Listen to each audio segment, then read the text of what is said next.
Good afternoon, ladies and gentlemen. The demo which you're about to see and hopefully participate in. The original inventor of video games, Ralph Baer. He was sitting there working for a defense contractor in the United States in Manchester, New Hampshire in 1968. And he was thinking that this technology would let us bring stories home. And so he designed a box called the Brown box, which was all discrete. There were no microprocessors yet, and he didn't use any integrated circuits at all. He just built discrete circuits that would create simple objects on a TV screen and let a controller move them. And he sat there, he got it to work, he got a lot of broad-ranging patents, but his company was an aerospace company. They didn't know anything at all about consumer electronics. So finally his company hooked up with Magnavox, and they came out with the Magnavox Odyssey. Magnavox presents Odyssey, the electronic game of the future. Odyssey easily attaches to any brand TV, black and white or color, to create a closed-circuit electronic playground. That was demonstrated in the San Francisco Bay Area in 1972, and Nolan Bushnell saw it, and he was inspired. Now, Bushnell had been thinking about bringing video games to the arcade world, and he'd been trying to figure out how to take computer space, which was done with large computers on vector monitors, and trying to come up with something that did that. And that was all discrete logic too. But then he saw this easy, accessible game. And he took the idea and he asked Al Alcorn to build an implementation of it, and that became Atari Pong. That put Atari on the map. So that got Atari to be the leader in the arcade video game business as opposed to the home video game business, which Magnavox was the pioneer in. Then they started building more complicated machines. They started with random logic, and then they started experimenting with microprocessors. So then that set up a square that was incomplete. There were home Pong-type games. There were arcade Pong-like games. There were more complicated arcade video games, and the place to complete was how can Atari and their competitors bring the complicated games home? That market problem was the one that the Atari 2600, codenamed Stella, was intended to solve. Nolan bought a group of engineers called Cyan Engineering. They were up in Grass Valley. Steve Mayer, Larry Edmonds, Ron Milner, they were the three engineers, and Nolan tasked them with building a consumer version of a coin-op game. They hired Joe DeCure, and the four of them built a giant breadboard. It was always going to be a console. We knew it was going to be programmable in some fashion, but we were under a lot of pressure to keep the bill of materials down. To make it programmable would have meant to have some built-in ROM with a language. We would have needed some RAM to put the programs that you were going to create in. That would have made it more expensive, and we would have had to put in the cost of some kind of keyboard controller. And we thought it was too big a jump to go all the way to a personal computer the first time. Jay Miner and Harold Lee were the main chip guys, and Jay Miner did the whole design. So he took that giant breadboard and he was going to push it down to a single chip. He basically produced the TIA chip, which was the television interface to that chip, which shrunk 150 chips on a circuit board in an arcade machine into one little tiny chip. So we had to throw out a bunch of stuff that the Grass Valley guys had done, so we ended up having to do software, and of course we complained bitterly. Oh, come on, Jay, I don't want to write horizontal sinks every line, just do it. But the things that he threw out perfectly set up so that we could do what we ended up doing. From the first crude tank and Pong games till Pitfall. We could have done a game like Pitfall graphics in 1976. We just didn't know how. The machine didn't change over those 6 years. We did. And so part of that, or most of that, was because Jay left off a whole bunch of stuff. People got very creative within the first 2-3 years of the lifespan of the VCS, and people did absolutely amazing and staggeringly inventive things with that.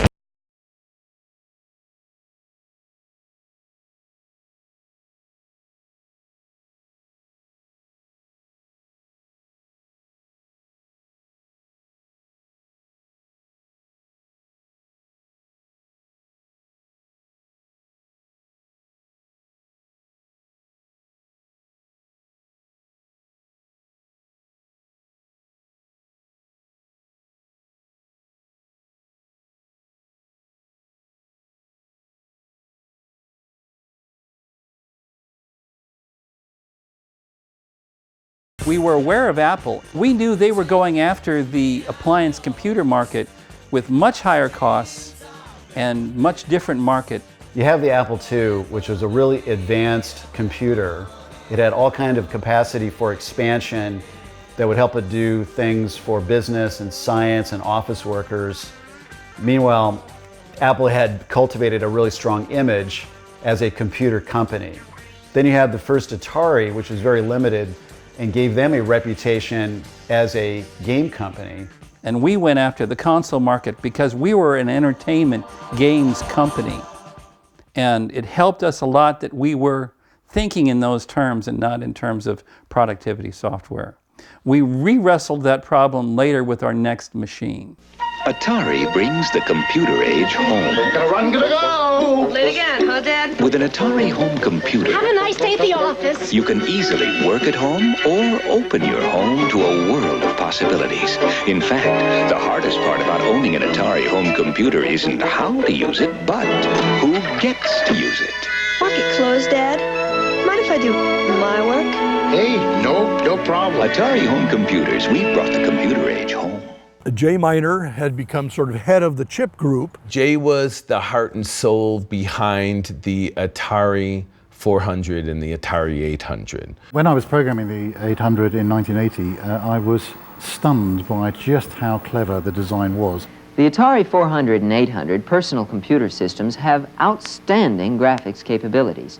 These features are made possible by 3 unique large-scale integrated circuit chips. Jay had divided into 3 chips this time because he couldn't fit it all into one chip.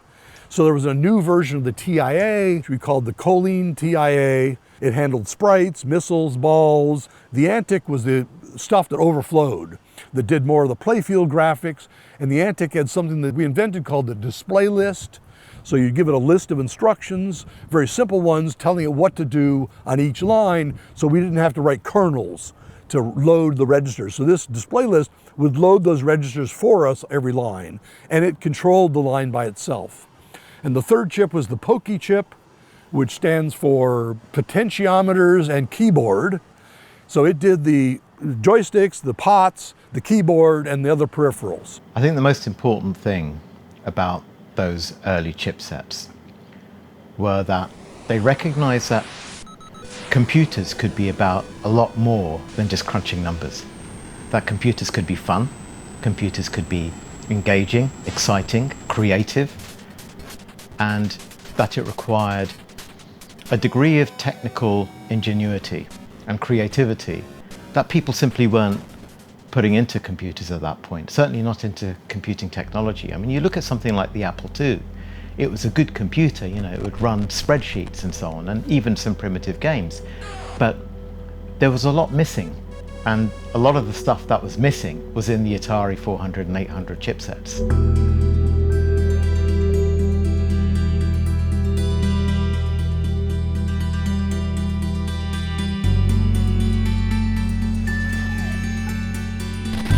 At Atari, Warner Communications bought them. They installed Ray Kassar as president.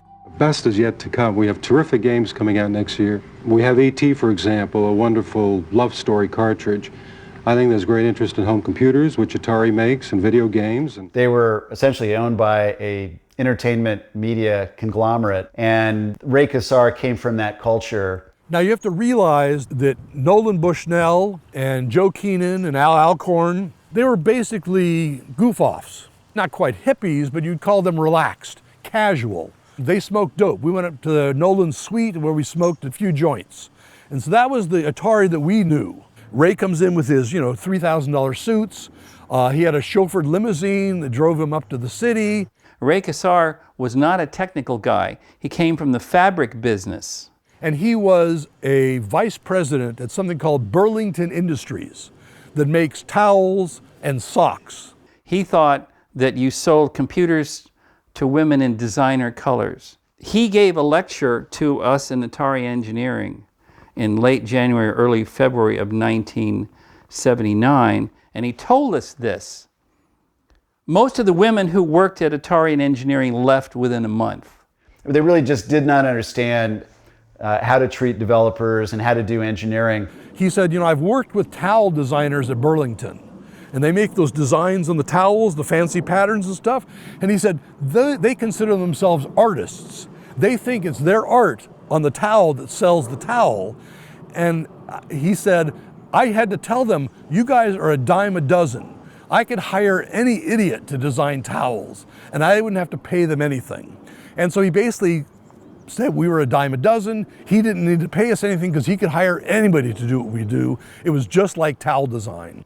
And Jay Miner said, I don't like where this is going. Jay Miner, he wanted to continue the work he'd done on the Atari 800, so it was clear that they weren't going to be able to make any new technology at Atari, so he just left and actually went to work for a company making pacemaker chips for a little while there. And Zymos was a chip company. They made chips.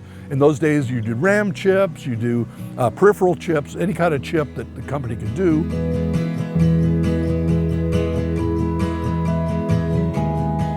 While I was at Activision, after I finished Kaboom, I really wanted to do a new game system. Atari still had not come out with the 5200. They were still selling 400s and 800s. And Doug Neubauer had called me up one day and we were talking about it. And I said, I want to leave Activision. I really want to do a new game system. We both knew Jay Miner.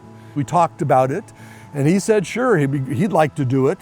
Burt Braddock, the president of Zymos, he liked the idea. So we put together a little business plan, and he presented it to his investor, was a man named O.W. Rollins. He had put a lot of money into Zymos, so Rollins said he'll invest money. It was just purely a game machine with joysticks and a simple console, nothing else. I guess at the time, with Atari doing so well and everybody was talking about games, they really wanted to invest in a game console. It looked like it was going to do very well for them at that time. June of 1982, Rollins hired an executive search team to find a president, and they found Dave Morse at Tonka Toys in Minnesota. And so Dave and I worked on the business plan over the summer, and they basically approved it in September. So in October of '82, Rollins agreed to spend $3 million to fund, at that time, High Toro. This is, of course, the season to be jolly, but the folks at Mattel and Warner Communications and a lot of other companies are having trouble getting into the holiday spirit. Sales down dramatically for home video game cartridges, and investors are bailing out. Scott Barrett reports. Warner Communications down 1¼ points today, 16¾ points yesterday. Mattel down 7¼ points today. Both companies have one important Christmas season product in common: home video game cartridges. What happened with Atari was that they got really big really quickly, and then they forgot that technology was going to keep going and was going to get better. They started to think of their Atari video computer system, the 2600, kind of like a television, thinking there's going to be one of these in every home, it's like an appliance. And Atari nevertheless felt like they could ride that horse for years and years. Naturally, it was going to hit a wall very, very quickly, and they overbuilt the company around that assumption, and they didn't really plan that effectively for a next generation. And so it went up really fast, and then it turned around and it came down really fast, just like the laws of physics. What goes up must come down.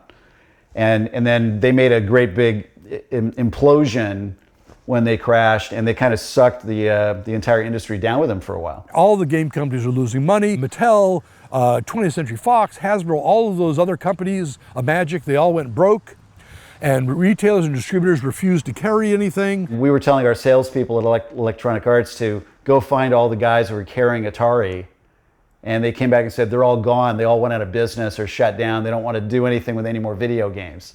It was very difficult in the early 80s trying to rebuild all of that distribution. Nobody, no single American toy store, distributor, nobody wanted to hear the word video game.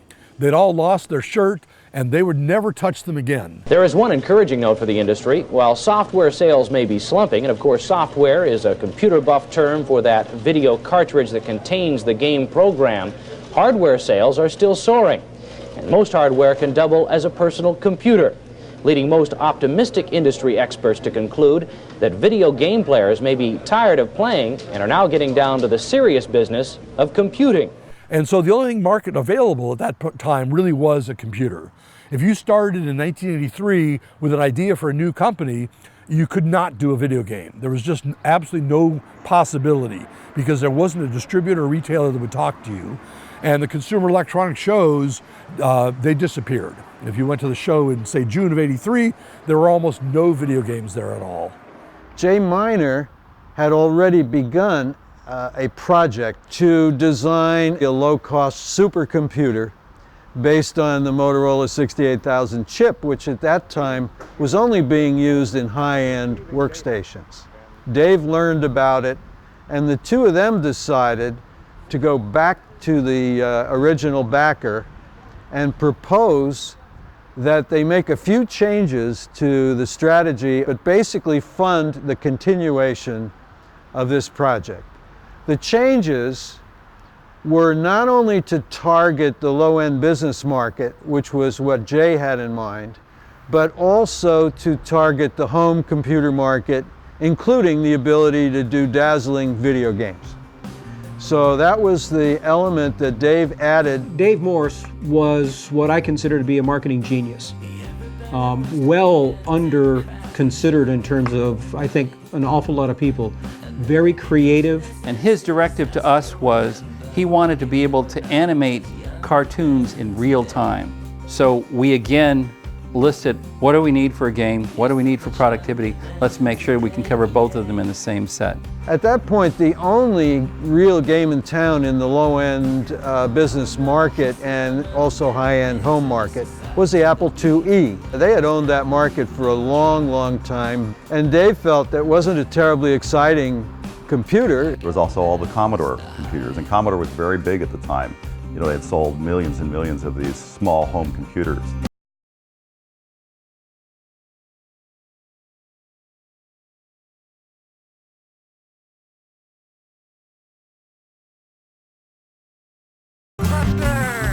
So the idea of taking that idea and really extending it and giving those a lot more graphic capability, a lot more power, you know, the multitasking as well as really good sound, it was just the next step kind of in the evolution of personal computing. I have a notebook from Atari which has a preview of the Amiga. I wrote that preview in June of 1979. And so when Jay called me up in the fall of 1982 and said, let's come up with the new machine, I was ready to go. So I went and met Jay in October of 1982 and we started planning out this system. So I worked as a consultant for Jay Miner. I was badge number 3 at what was then called Hitoro. While I was working with Jay, finishing up the clock chip at Apple, and of course we'd go out for lunch every now and then, I was in the Macintosh lab. And my lab bench was very near Dan Kotke's, another early engineer on the Macintosh project, and he was adding a test connector to the Mac motherboard. And Steve Jobs comes over and says, "What's that?" And you know, there are various stories about Steve Jobs walking up to an engineer and going, "What are you doing?"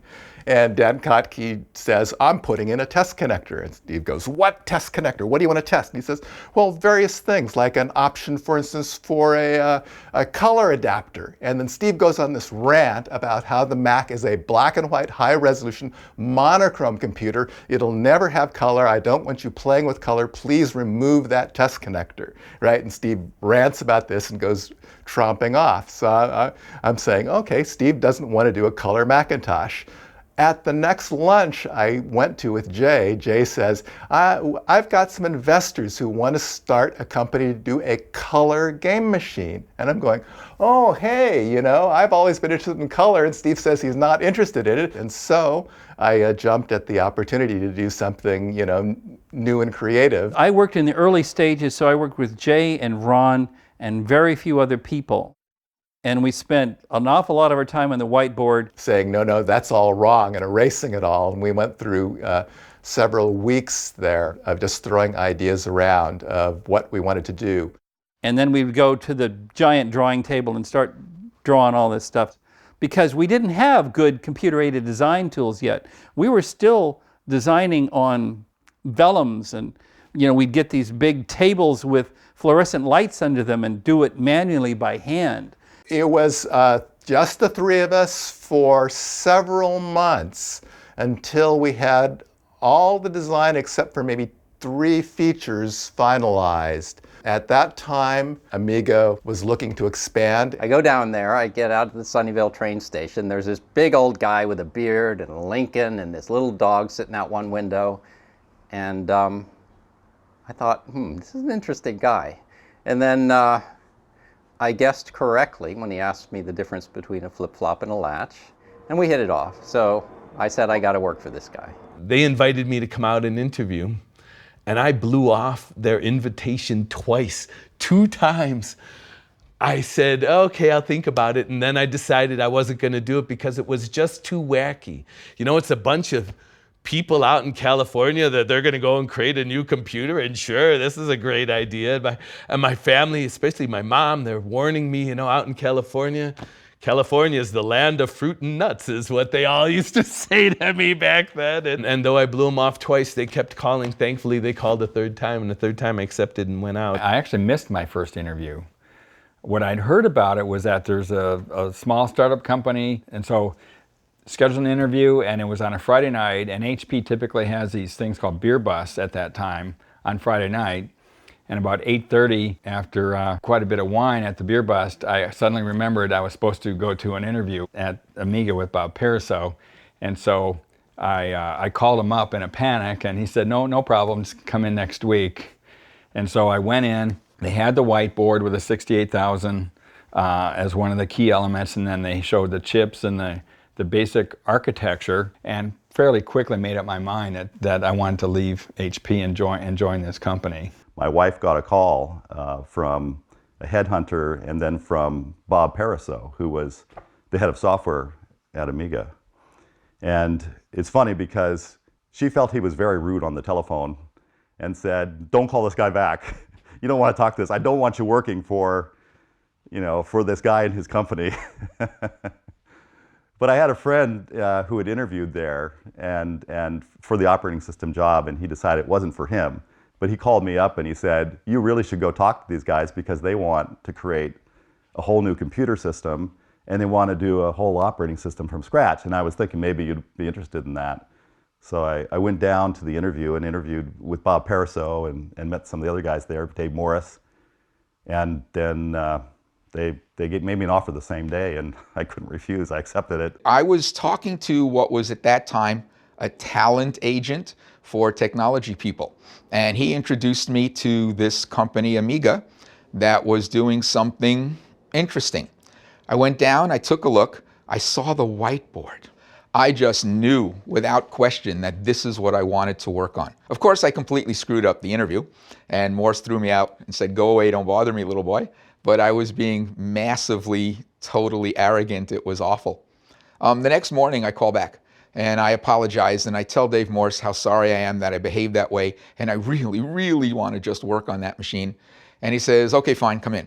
And I came in, and he handed me off to Tom Cahill, who was running the lab at the time, and they put me to work sweeping the place clean, picking up parts, putting them back in the bins where they belonged. And so I started at Amiga as a janitor and loved it, and had to be there, and it was amazing.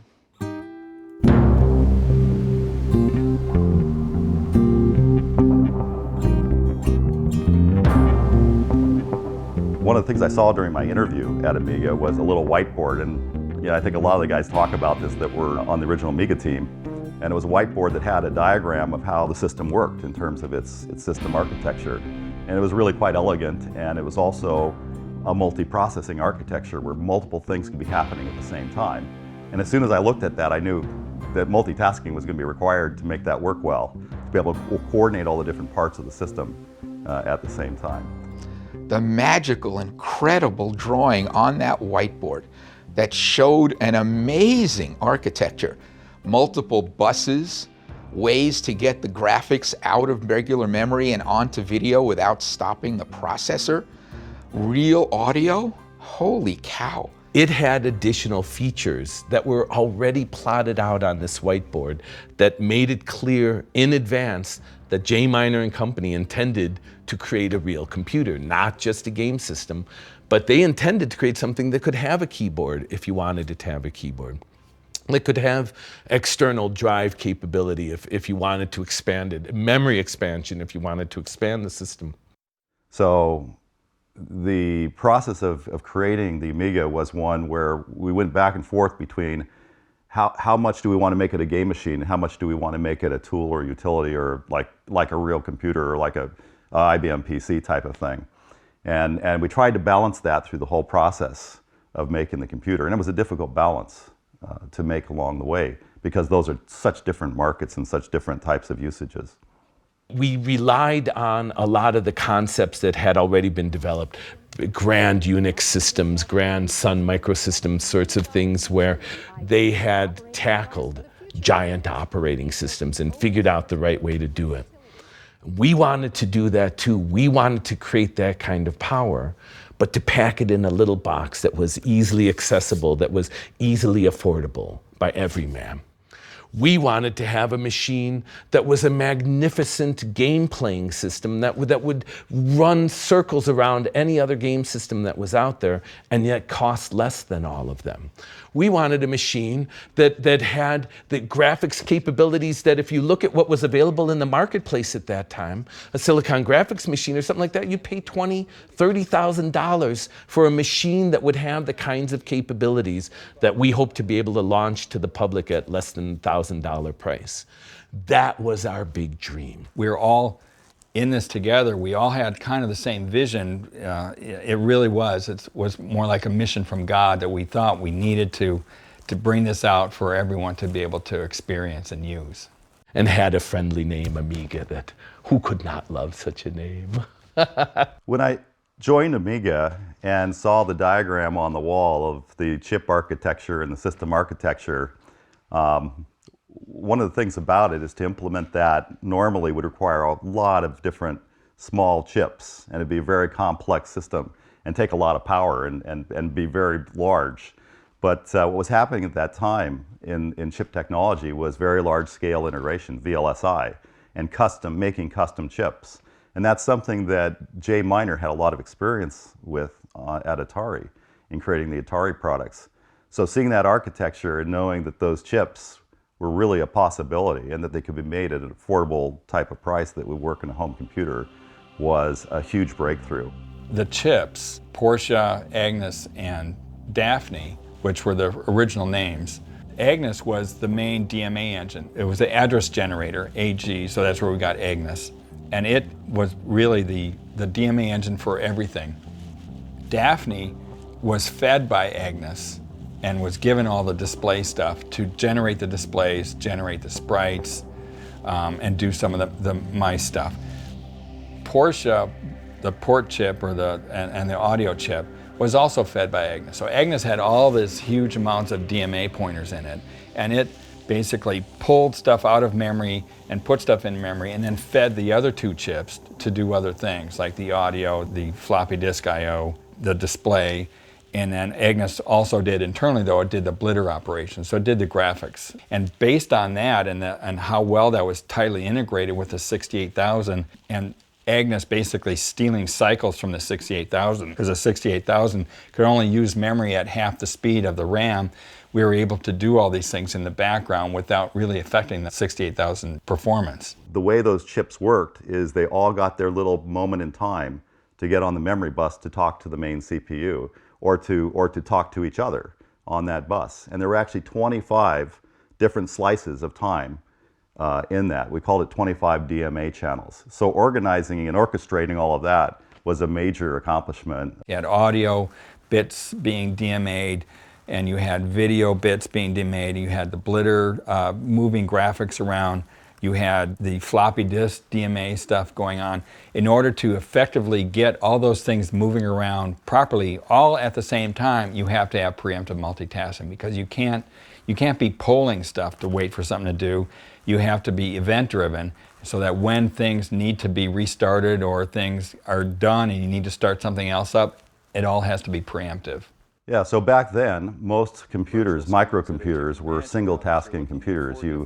You ran one application at a time, you did what you wanted, you shut down that application, and then you ran something else. So you could only run one program at a time.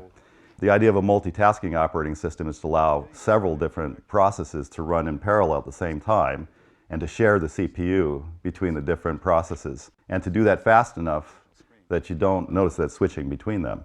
The 68,000 chip only had a few of the features needed to properly do what a full multitasking operating system does nowadays. And so we were only thinking of doing the best we could to let the software team take it beyond what the basic simple hardware could do. Yeah, multitasking was more difficult to implement on a machine like the Amiga. That was the early days of microprocessors, and they didn't have the concept of protecting different process spaces. So it was easy for one process to overrun the memory into another process. So the design of the multitasking had to be very careful to try to avoid those types of situations from happening. Well, when I came into the project, I started in August of '83. There was no hardware. There wasn't even a board with a 68,000 on it. There was just, we had an Atari 800 that we could use, and we had a Sage computer. That was a fancy multi-user computer designed to handle up to 4 users at the same time. And we had 10 users jammed on that tiny little box, all hammering at that one CPU, trying to get it to do our work. Right around October, I think, we had our first 68,000 prototype, which was just a 68,000 with some RAM on it and a serial port. There was no fancy hardware at that time, but it did allow us to, it allowed Carl to bring up his preemptive multitasking kernel.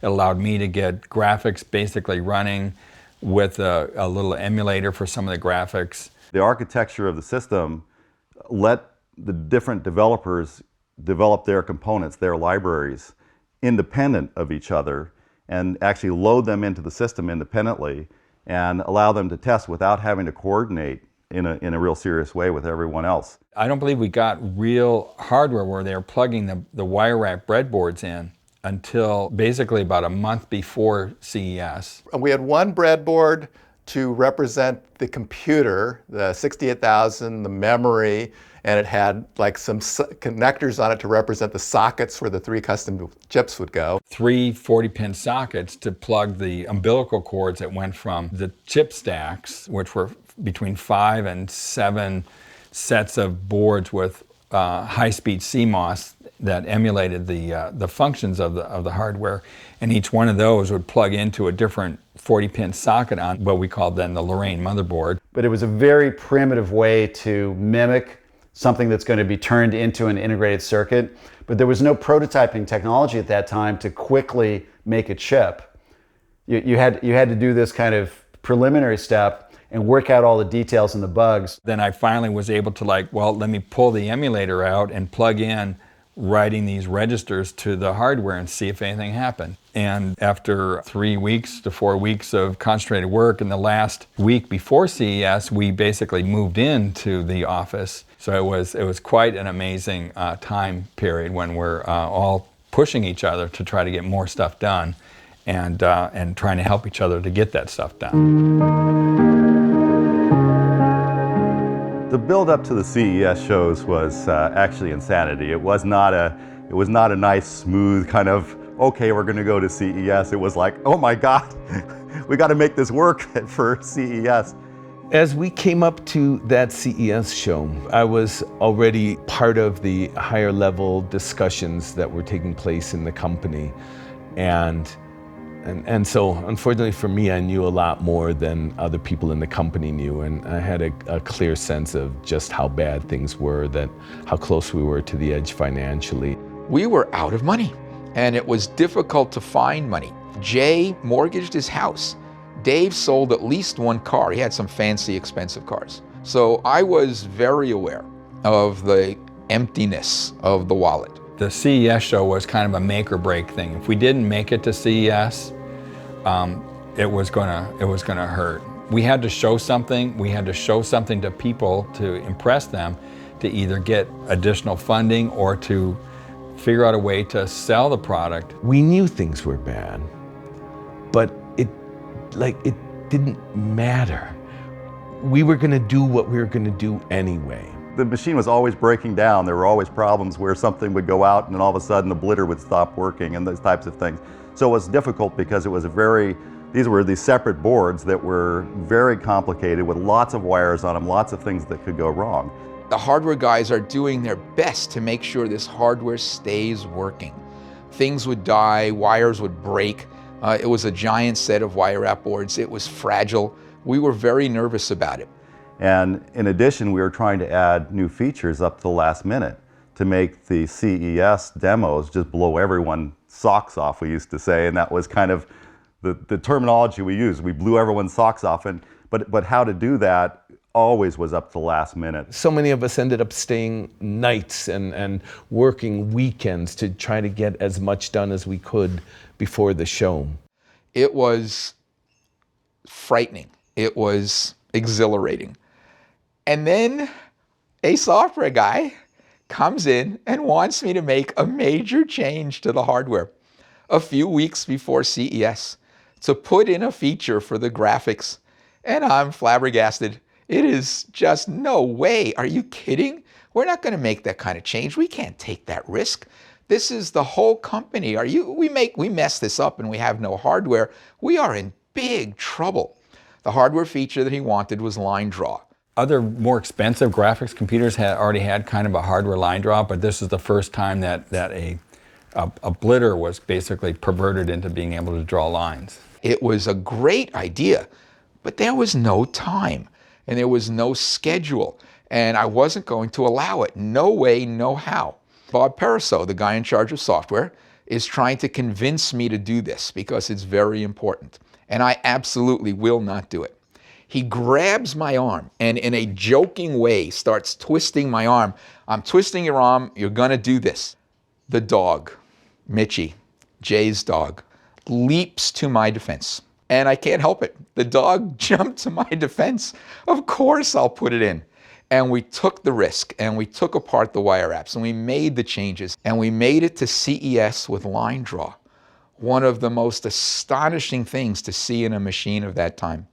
Thank you, dog. When it was finally time to pack up the office and take everything to the show, some of us were still working on our code and they had to have our computers plugged into extension cords so we could walk out to the parking lot with the computer and keep working right until they had to unplug it and put it in the van. And because it was like that. The changes were happening all the way up to when those boards were being taken and put into airplane seats on airplanes and flown down to Las Vegas. It was chaos. There was nothing smooth about that whole process.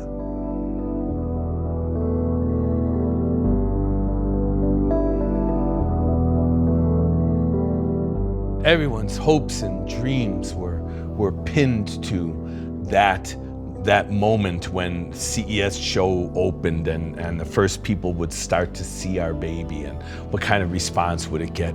They had a booth there, all this Amiga stuff that had been done before, like the Amiga joysticks, the power sticks, some of the Amiga games that were actually designed to establish the company as a real company. When the people finally got a chance to see our baby, the response was overwhelming. It was astonishing. Every party that came in there, every major corporation that got a chance to see the device, they were astonished at the magnificence of the thing they had just seen. That was the great endorsement that we were on the right track.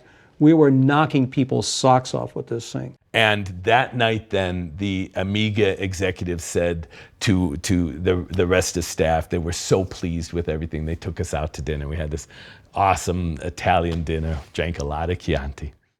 And all through the meal, Dale and RJ are over here at the side and they're conversing between themselves and they're laughing and they're having the best possible time. And so we get done and he's saying, okay, we're going to take the van and we're going to go back over to the show. And I said, you're not going to be able to get in. I said, they locked that place up tight as a drum. I said, don't worry.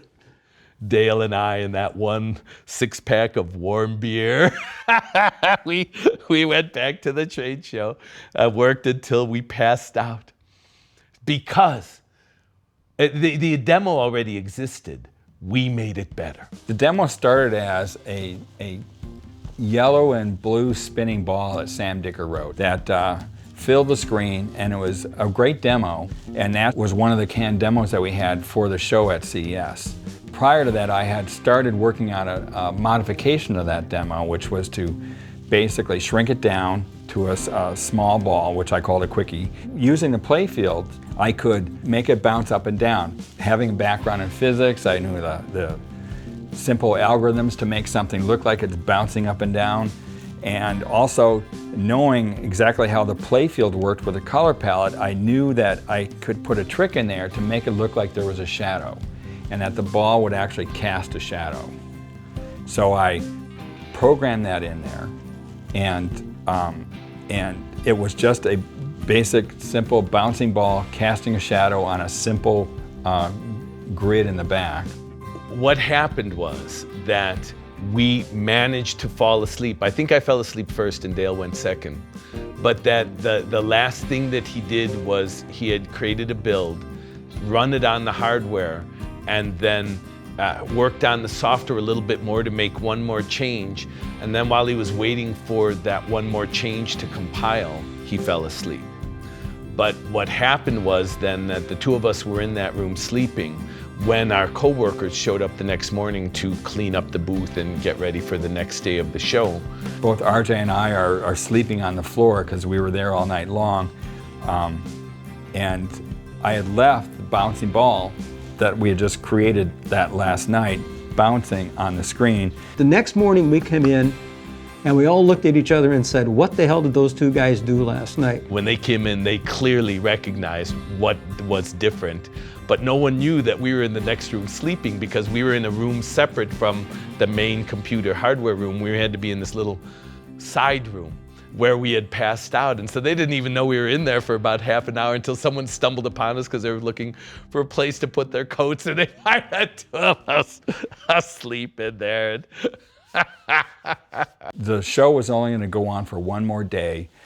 Gary McCoy and Don Reisinger, they'd already brought a lot of people by to show off the capabilities of the Amiga computer. This is all behind curtains. It wasn't open to anybody to just walk in. You had to be invited in, so it was like Sears and all these other companies that were invited in.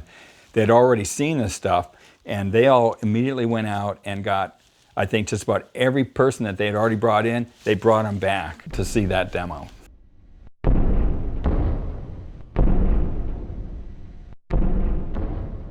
You could not believe the number of people that wanted to get in to see what the hell was going on inside that compound. I thought it was incredible. That was the most amazing thing. Yeah, real-time graphics was amazing to do in those days. Now, of course, it's very commonplace, but yeah, that was something special. It reminded me of the statement from Samuel F.B. Morse when he did the first telegraph, "What hath God wrought?"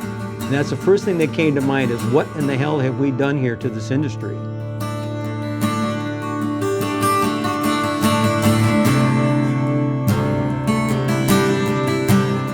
There was a lot of buzz in the marketplace, and even Steve Jobs had heard the buzz and came over a couple of different times. After he visited, we were convinced it was strictly a fishing expedition to see what it was he might be up against. We were constantly giving demos to potential investors or partners or someone that could bring in some cash. We had a number of the most prominent venture capital people in the tech business come and visit. They loved what we had, but in the final analysis, they figured it was going to take a whole lot of money to get this thing to the market, and they weren't willing to go up against IBM and Apple. We were pretty nervous that if we didn't get an influx of cash soon, or if the company wasn't purchased soon, that we'd all be out of a job and that dream would have just fallen apart. When Amiga started running out of money, Dave Morris had to start looking for some. And he ended up going back to Atari, where Jay Miner actually had some contacts. So they made a deal that Atari would lend them $500,000 to keep going. They would use that money to actually make chips of the prototype chips that they had previously made. If they didn't pay back that loan by June 30th, 1984, it meant that Atari would get that technology for nothing. The deal was made, and it was a bit of a deal, deal with the devil. There was that point in time when we were going to have to produce, or, you know, it was going to end up, we were going to end up being part of Atari one way or the other. They didn't think it was a smart deal. Jay Miner knew it wasn't a smart deal, but they really had no options at that time because they were just running out of money. But that deal was made with Warner Brothers. And between that time and the time that Commodore came into the picture, Warner Brothers sold the whole thing to the Trammels. Warner Communications' sale of its Atari home computers may eliminate a big financial headache for that company, but the sale for $240 million in notes to Jack Tramiel, who once headed Commodore Computers, could cause headaches for a lot of other companies. Here's our clear-headed business reporter, Barron's editor, Alan Abelson. Good morning, Alan. Good morning. Well, you know, that kind of deal, Bob, was a Henny Youngman deal. What does that mean? Well, it means that Warner said to him, here, take my company, please. The fact is that Tramiel almost got it for nothing. The terms are extraordinarily easy. And, you know, Tramiel's a guy who takes no prisoners. So this ought to be quite a fight, a real grudge battle between Commodore and Atari. So Jack Tramiel, when I knew him, he was president of Commodore. He had a reputation. His history was that he was in a concentration camp in Germany in World War II, and he came out of that with kind of a certain attitude. His attitude is business is hell. And if you get in his way, he will send you there. You don't want to be in a negotiation with a man who firmly believes that business is war, and all he has to do is figure out how to bring you down.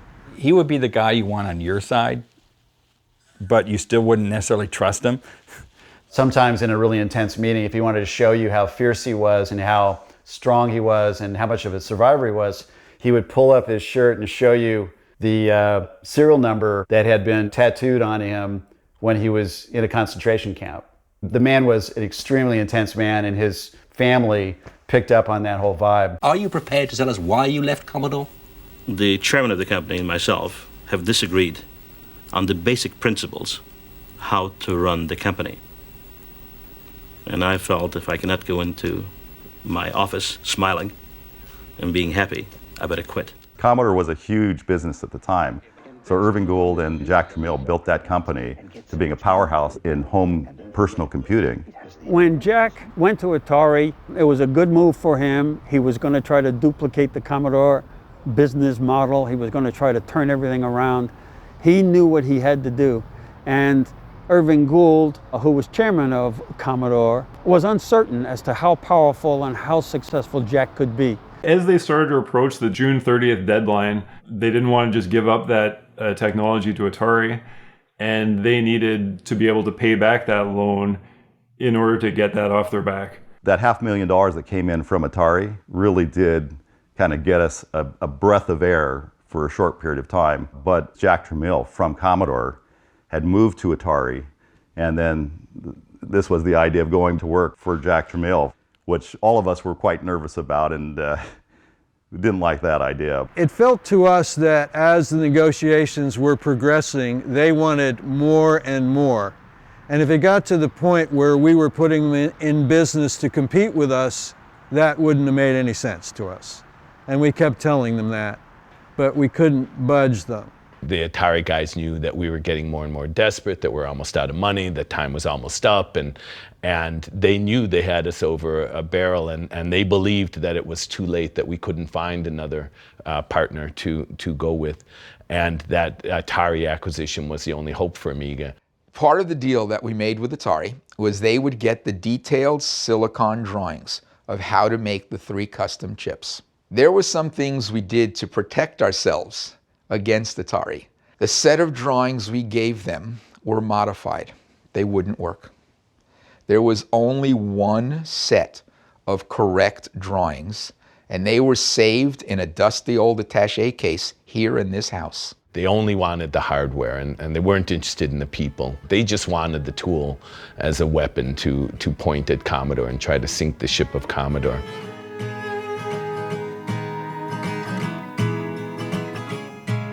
Somehow Dave got in contact with Commodore. Dave and I had agreed to some parameters of what was acceptable in terms of a price for the company, and Dave went ahead and did a deal. Dave was very, very pragmatic about this, and I think for him the thing was, even though we can finish this, we don't know if we're going to have the marketing horsepower to market it. and that Commodore is a better bet for that because they do have the marketing horsepower. They've got the distribution system, they got the manufacturing. There was a lot of animosity between Jack Tramiel and Irving Gould. And Irving Gould knew that if they bought that technology outright, Jack Tramiel would not be able to use that at Atari. So what he ended up doing, instead of just buying the chips, was he bought the whole Amiga company for about $30 million. And I was with Dave the day we drove over to Atari and presented the guy with a check for $500,000, which he was not at all expecting. And he almost fell off his chair. He had to excuse himself from the meeting to call Jack Tramiel, who was in the process of buying Atari.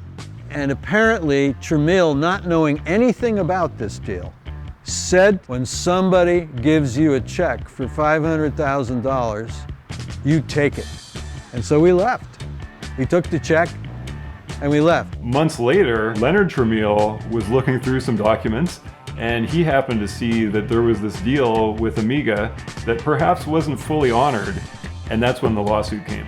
Tramiel, being Tramiel, sued Commodore and sued all of us. You can climb a mountain, you can swim the sea, you can jump into the fire. The computer business is not dead, it's alive and kicking. You can shake me up, or I can bring you down. When the lawsuit from Jack Tramiel came along, and Atari started suing Amiga and J Miner personally, the judge ordered that they had to stop work on it until things were sorted out. The basis of the lawsuit seems to be that the only way Atari was not to get the chip technology was if the chips weren't in a working state. When Dave Morse came over to Atari and paid back the $500,000 on June 30th, he told them that the chips weren't working yet. That got Amiga off the hook about having to deliver the chips to Atari. However, when Leonard Tramiel looked at it, he thought it was really suspicious because they actually did have working prototypes of the chips. They were demoing the computer, and they subsequently successfully made the chips in silicon that were working. So he thought there was something fishy about that. Yes, I am. Very happy. When Jack Tramiel bought Atari, he started pulling in all kinds of engineers from Commodore. And a lot of those engineers were taking Commodore intellectual property with them. Irving Gould really just wanted to slow down Jack as much as he could. So he did a lawsuit against Atari first. Jack attacking Commodore back is probably somewhat warranted, the way things were going. So there was a lot of animosity between those two, and it really showed up. Oh God, there's more to this story, but I mean, we spent hours with our attorneys and preparing for a trial. And I was dressed and ready to go down to testify when we were told that Commodore had settled.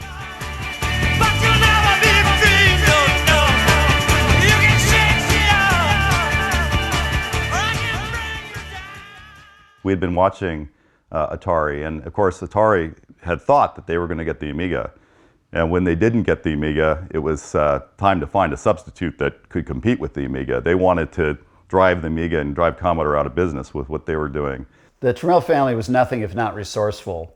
So once they took over Atari and they were trying to revive it, they needed a new product, and it was time to move into 16-bit technology. Shiraj Shivji was the designer of the Atari ST.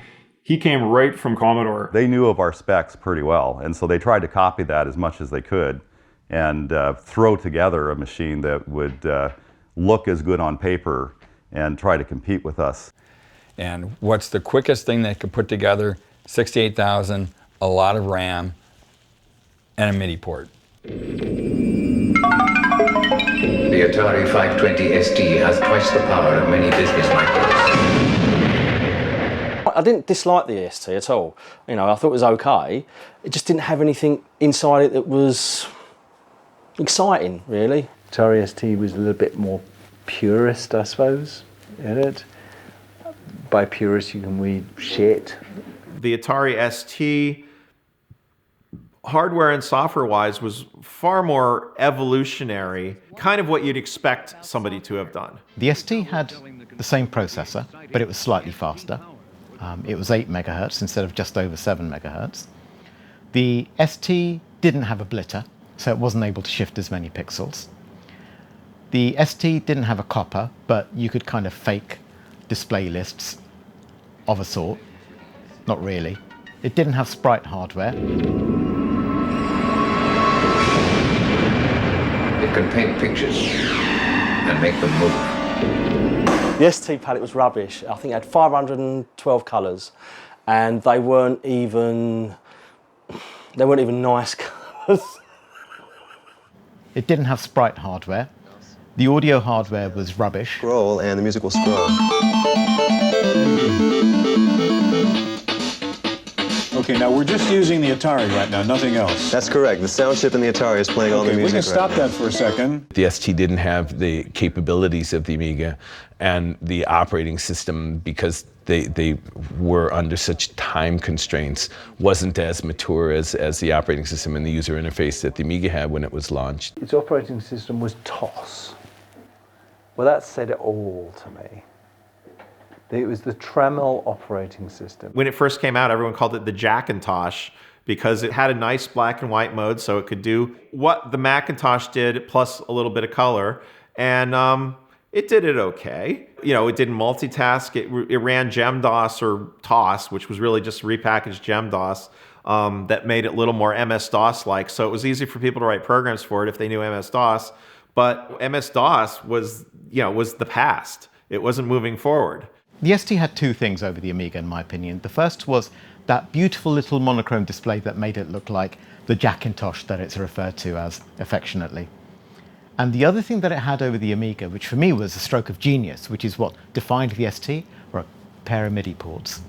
And as a musician myself at the time, I had an ST because it ran Creator, which of course now is Logic Pro on the Mac. They also had a buffered MIDI port, which is what you really needed in those days. And unfortunately, the Amiga didn't really have a buffered serial port, so our MIDI could conceivably break down faster. On the other hand, once people got better at writing multitasking code, music software worked a whole lot better than it ever did when it was single tasking. The Tremels were good at pushing less expensive hardware, and the ST kind of wormed its way into the picture.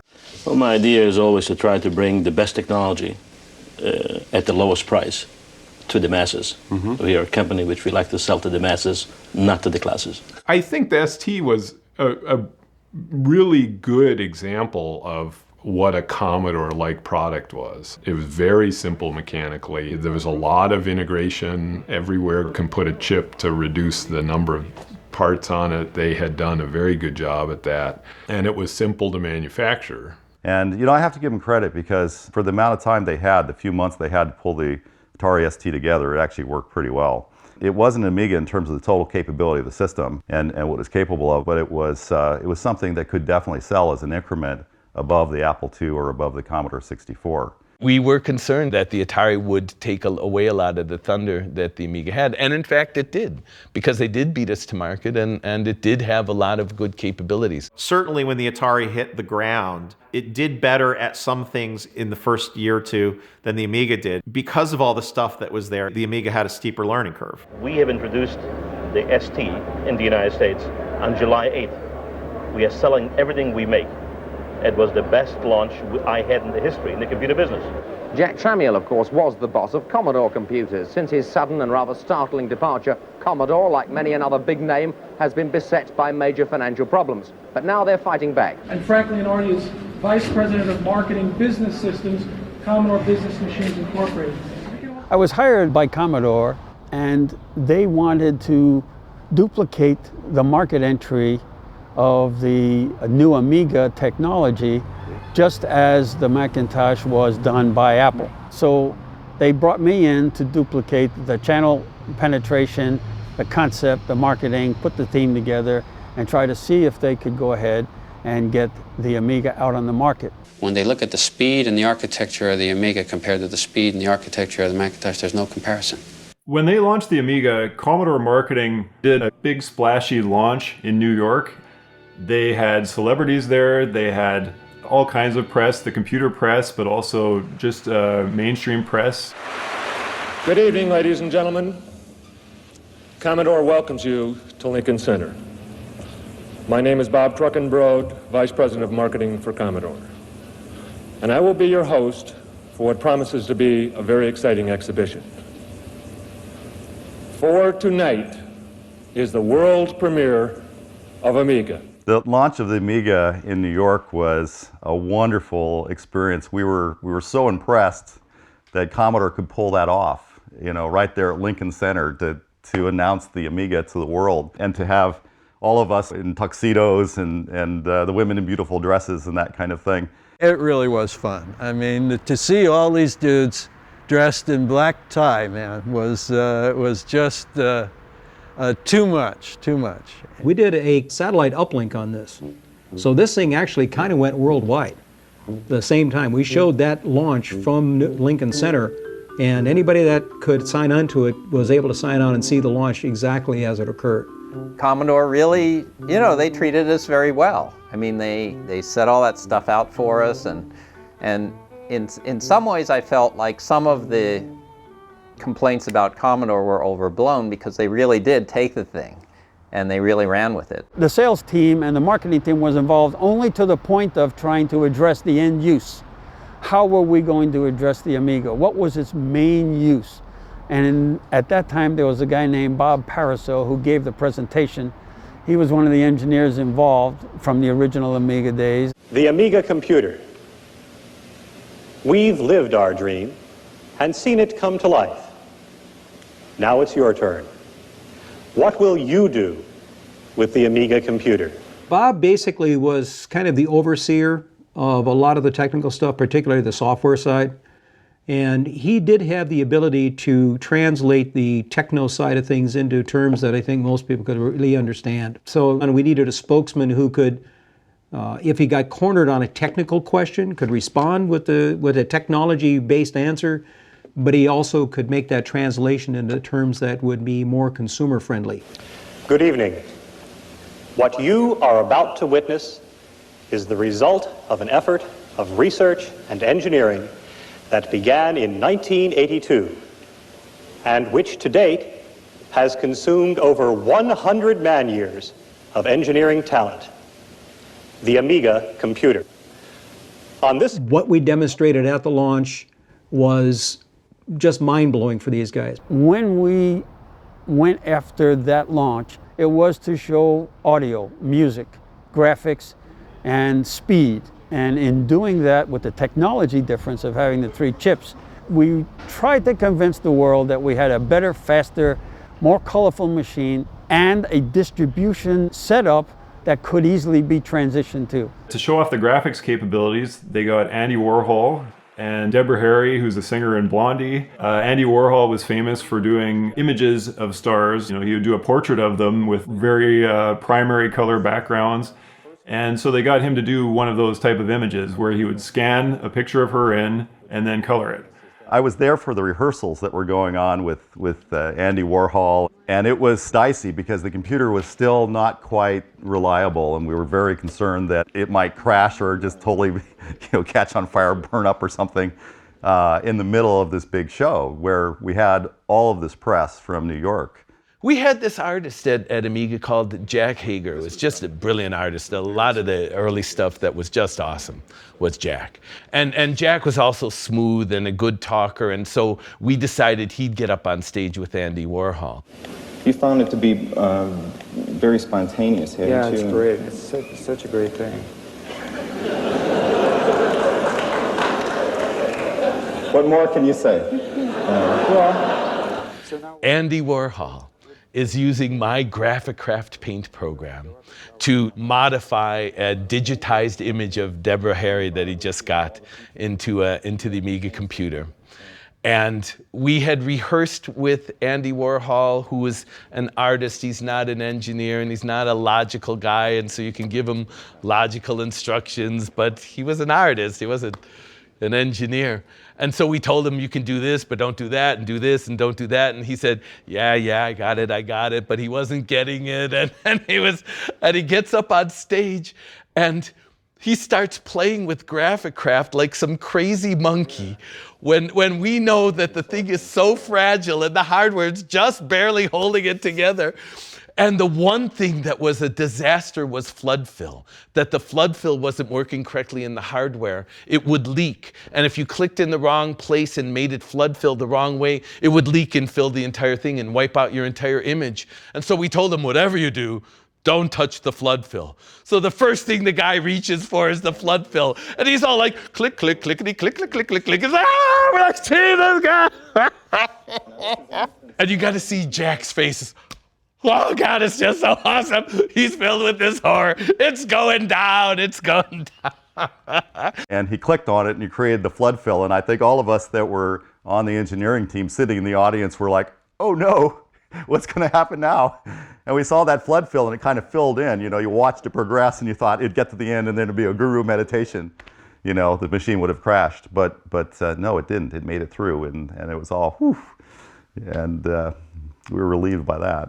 The immediate reaction after the launch was phenomenal. The kinds of words that, you know, you'd write for yourself if you wanted to write them to describe something phenomenal. They responded very much like people do to video games. Why have the graphics gotten better? Why have the sound gotten better? Because you respond to it with your ears, with your eyes. The tactile feel we now have in game controllers and things as well, and with feedback, that's all a part of it, because as human beings, that's what we respond to. And we knocked their socks off. Absolutely knocked their socks off.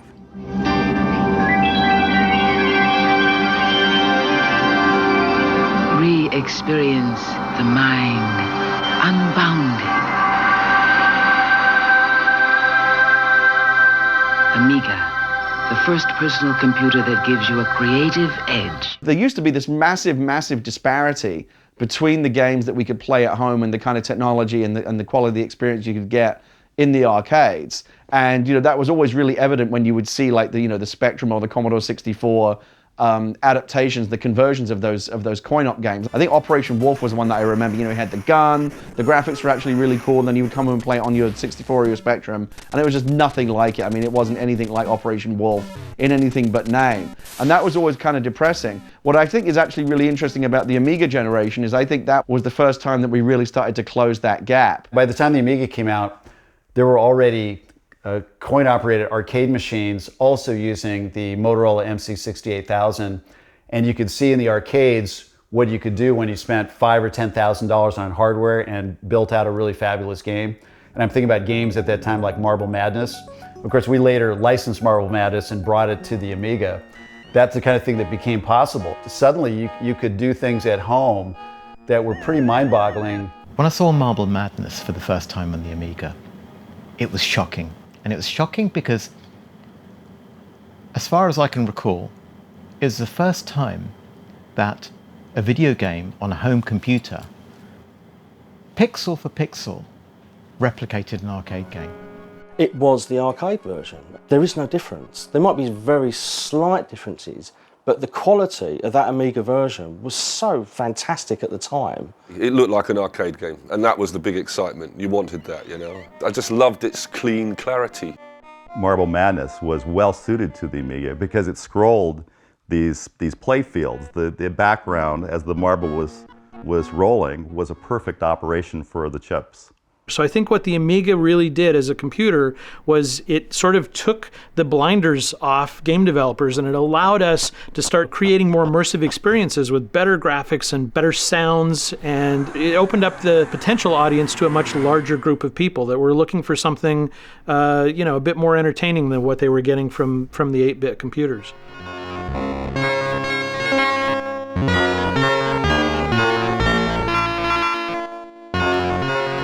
The first time I saw Defender of the Crown, I had to ask the guy behind the counter to show me that it was actually running code.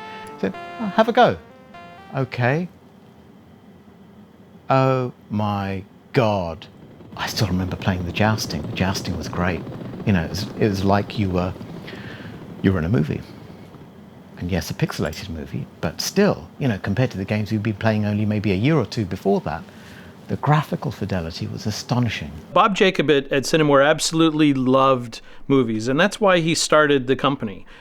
He had a real passion for storytelling and for creating immersive environments, and the Amiga allowed him to do that. It gave you this cinema experience where you just didn't play a game, but between the levels, you'd see cutscenes where you, the hero, was getting together with the woman, or you, the hero, was demanding justice from the bad guys. We were able to do cutscenes that had actual animation, so when you rescue the princess and you have the sword fighting scene, you can have a cutscene at the end where you have shadows on the wall and the hero embraces the princess, and we could let your imagination run wild with that. And it was a game that brought you in a way that no other game had done before. And the game design itself was good. But there was this artist, Jim Sachs, who was the art lead on that project, and it was his magic that turned that game from a commonplace experience into something like no one had ever seen before. Jim Sachs, I can say without any hesitation, was a genius. And Defender of the Crown would not have been a success if it hadn't been for Jim Sachs. When I started doing the graphics for Defender of the Crown, the tools were extremely primitive. It was still Graphicraft and Aegis images. So I was drawing castles one dot at a time. I'd do a sketch on paper, or I'd see magazine articles about castles, and I'd have that picture, and then do something like that on the screen, literally one dot at a time, and put about 5 or 6 dots together, and that forms a block of stone.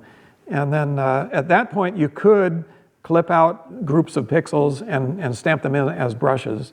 So I was doing that, stone after stone after stone. Finally, you have one tower, and then draw the grass and everything growing up to that. Very time consuming. And after about probably 2 weeks, I had drawn the first castle on a hill and turned that in, and it just blew them away, of course, just so much different than anything else that they had seen.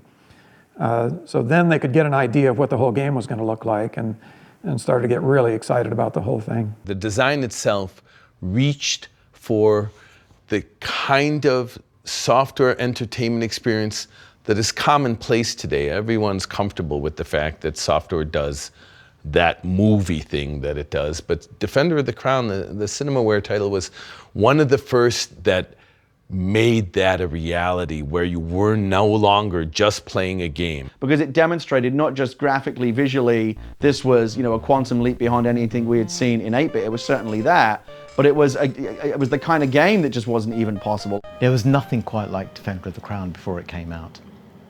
And it was definitely a signal for where video games could go. I didn't think all video games would take that route, but in terms of production values and the ability to draw in people who otherwise hadn't been interested in video games before, the idea that a video game could be a mass market activity and not just a niche, I think Defender of the Crown was, if not the first, and one of the very first to signal that.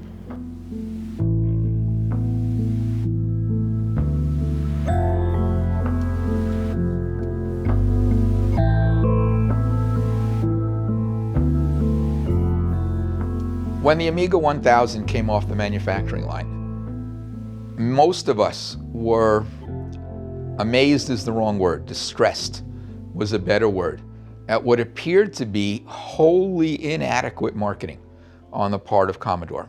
They didn't really have a good focus, and I think part of that was the fact that the Amiga computer was so capable of doing almost anything. Unfortunately, with the loss of the leadership of Jack Tramiel that very same year, Commodore was a little bit lost as to what direction to take. Their actions basically said, we don't understand what we got here. They were shipping container loads of Commodore 64s. They were shipping high volume to these mass merchants. And then all of a sudden, along comes a good buy in buying the Amiga technology, because somebody had the vision to go after the Macintosh business and the business side of the channels. But nobody in the company really had the experience. They just didn't know how to market any longer a computer like this to that computer-based trade. They really only understood and knew mass market. And the other part of it is that they yanked the development support that had to be out there in order to get software, meaningful software done in this thing. They were so used to the software community going and fulfilling the Commodore 64 gaming and productivity software, that they never really programmed them for the conformity of dealing with the Amiga technology. Commodore 64 software was a grassroots effort. Software developers out in the field went and did what they wanted to do, sometimes without the help of Commodore. Wasn't that easy to do on the Amiga? You needed the books, you needed some training, you needed some support back from the company, and Commodore didn't provide it. Almost all the first line software that came out of that machine was written by internal Amiga guys who just basically sat down and wrote it, because they understood we had to have these applications, otherwise we had a nice demo, but that was it. We traveled around the 30 cities launching the Amiga, and we had everybody ready for it. But then when we went home, we found out they had already had a conversation with Kmart and Walmart and some of these other guys who were just used to selling numbers, and they could care less about support for the people who wanted to do productivity. They just wanted to sell tons of games. But again, that's all they knew. Their experiences said, hey, we'll get started and then we'll take it to the mass market and we'll have another Commodore 64 in our hands. It wasn't a Commodore 64. So, to market it like that, I mean, you just flunked marketing 101. And that's where we got lost. We had no way to sell that product. All we had to do was give it to the mass merchant, and the mass merchant would end up sending back the product when the customer returned it to them because they didn't know how to boot it up. The ethos of Commodore, it never had a plan, so therefore it never questioned what was happening. They stumbled from crisis to crisis to crisis, and just firefighting more time than they were in planning. After the West Coast guys left Commodore, Commodore had to turn to their own internal engineers to continue development of the Amiga system. And so what they said was, we're gonna go both ways. We're gonna have an Amiga computer that's really aimed for business. It's gonna be very high end, even higher end than the Amiga 1000 was. And we're also gonna do a lower end Amiga that's gonna be a Commodore 64 replacement. And so that's how the Amiga 500 came about and the Amiga 2000. You are about to step into a brave new world of power, performance, and productivity made possible by the new Commodore Amiga 500 home computer. Sit back and get set for the ride of your life. I am the Commodore Amiga 500. Why do the A500? I think the big idea there was to make something that Commodore understood better. Commodore was never that good at selling higher end systems, and the A500 sort of hit the same exact market spot that the C128 had. It was, it was something that a Commodore fan would recognize.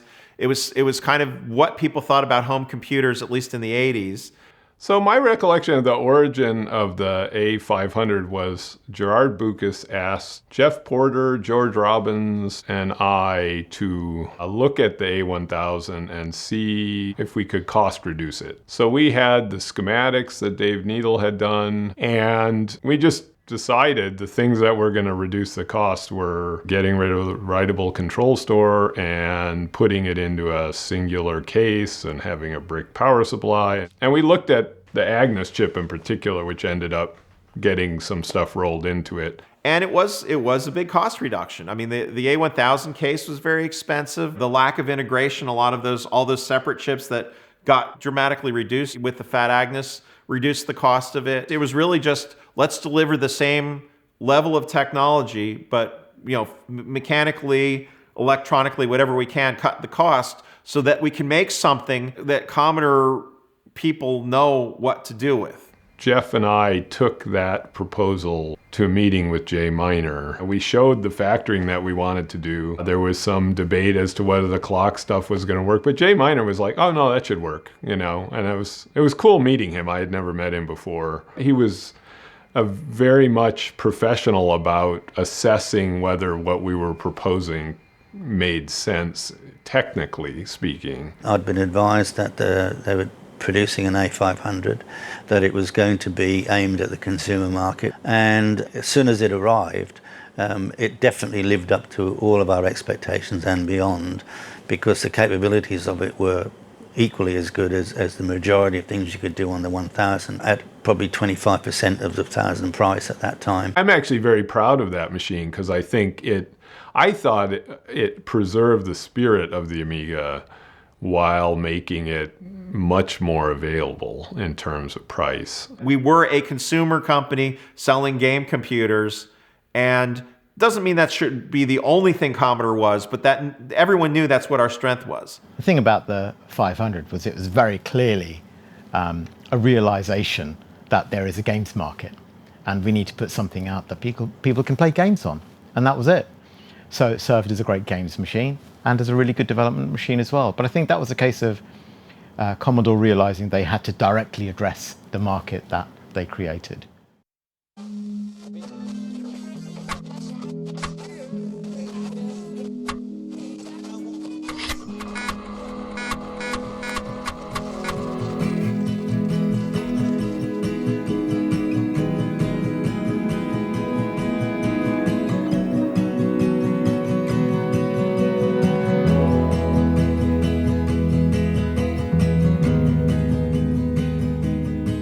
Using the Amiga for the first time was a revelation. It was like a veil had been lifted.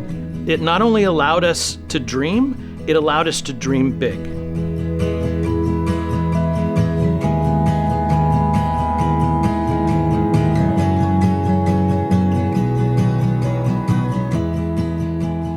People who do game development and some application development can look at a PC or other machines and see how much work it takes to get the machine to do what you want it to do, and how easy it is to get the Amiga to do what you want it to do. So your energy and your time are not spent on tricking the machine to produce a piece of graphics.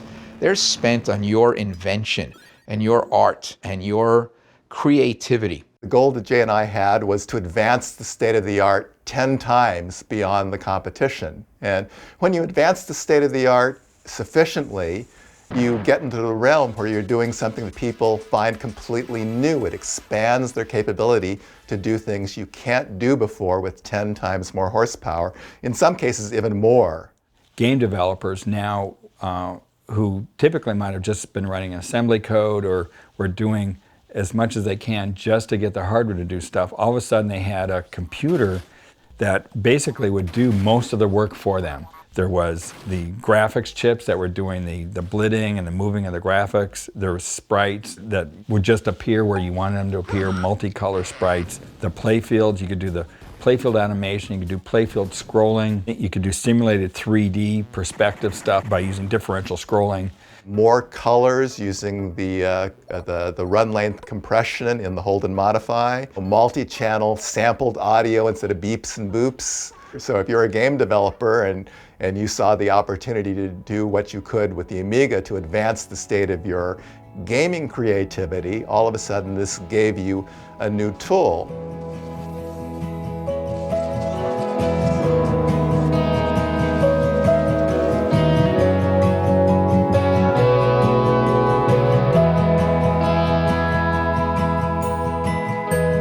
So it really appealed to the creative edge. I mean, that was what the Amiga was about. That was actually the slogan, was it gave you the creative edge. And it really did. And it sort of took all the people that were not just sort of bland PCers that just wanted to do PC types of stuff, but it just opened up this whole new world. The first time I saw it, I was just blown away. It was difficult to believe just what a huge leap it was. It just felt like you were just touching science fiction. It was so advanced. When it comes to the Amiga, the world was really your oyster. You know, it really was. It widened my world because I thought, well, we can do anything we want to do. Why, you know, so my mind just exploded. Amiga was so smooth. You know what I mean? It was like a Porsche. You know, it had copper. It had this amazing sound chip, beautiful colors. It was very fast. You know, I mean, it was a better machine all round, and you could tell from the games that were coming out. To me, machines are machines, and all I'll talk about machines is what's wrong with them. I just only ever see problems in machines, things that they're stopping me from doing more efficiently that I want to do. But the Amiga, actually, of all of the machines I've worked on, was the one which gave you the most of what you wanted to deliver, the most painlessly. From a designer's point of view, it was a brilliant machine. It was very accessible. The programmers learnt to get very, very skillful at it, but they didn't struggle too much to get up and running.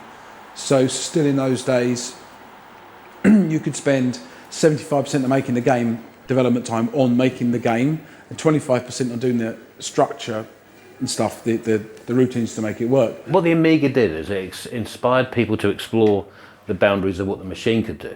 There was so much hardware in there compared to the other machines that you could play around with, and there was so much sneaky stuff you could do. There was the hold and modify mode, and there was the weird modes where it only had a 32 colour palette, but you could set the second, you could get 32 more colours that were basically half as bright versions of that. So it does inspire people to get into the idea that they're going to have to explore the different corners of stuff.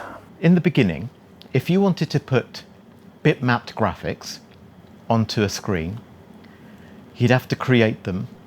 You'd have to use the computer CPU to actually draw those pixels onto the screen.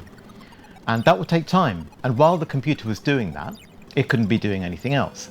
And very often in the early games, Jet Set Willy is a good example of that, nearly all of the time that the computer was spending was spent drawing pixels onto the screen. And that left very little time left for anything else. What a blitter does is it says, hey, I'm really good at this, I'm really fast, I can take a bunch of pixels which correspond to an image from one place, combine them in fancy ways with another bunch of pixels, like a mask or a stencil from another place, and put them onto the screen in whatever way you want, in any number of combinations, to form a final image. And I can do this 10 times faster, 20 times faster than the processor can do it. So what that meant was the processor was free to do lots of other things, like AI, for example, like collisions, and the blitter allowed you to create an immense amount of detail in the display in a fraction of the time that it used to take. And the copper list allowed us to change colours and shift things left and right slightly and do all these crazy things. And we built a lot of the games around these effects. It's like we could scroll things and move them without even really having to put any effort in. A lot of the hardware in there is very specifically aimed at the kind of things that we as game designers and game producers require, or certainly did back in the day. You know, to try and replicate the effects that you get in arcade machines of the day, you needed very powerful hardware scrolling. You needed sprite systems, ways of moving objects in front of other objects and obscuring backgrounds and restoring backgrounds quickly, easily, and freeing up the processor to do the main game loop, as it were. So there was a lot of hardware in there that you could see precious little use for anything else other than games or graphics demos, to be honest. So it was a dream machine, really, because it really felt like it had been created specifically to produce the kind of games that you saw in the arcades and the kind of effects that you saw in the arcades. I think the thing that impressed me the most about the Amiga, besides the graphics, was there was an actual operating system on it. You know, coming from the Commodore 64, where you got a little prompt and you could type in some basic commands, you know, the Amiga had a real OS. You know, there were files, and you could do a shell and all that kind of stuff. And to me, that was very interesting about the Amiga.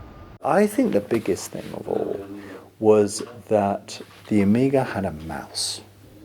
So as soon as the mouse came along, you had the freedom to make the player be able to move wherever they wanted on screen immediately, and that was a huge thing. And that you had these two buttons, fire, hold for scroll round, and they had up, down, so that's 4 inputs where we were only used to 1 and the 4 directions. That was incredibly important. And it's even small things to do with the mouse. Like I remember the PC version of Lemmings versus the Amiga one, and for me the Amiga one always played much, much, much better. And the real reason for that was actually the Amiga had a hardware cursor.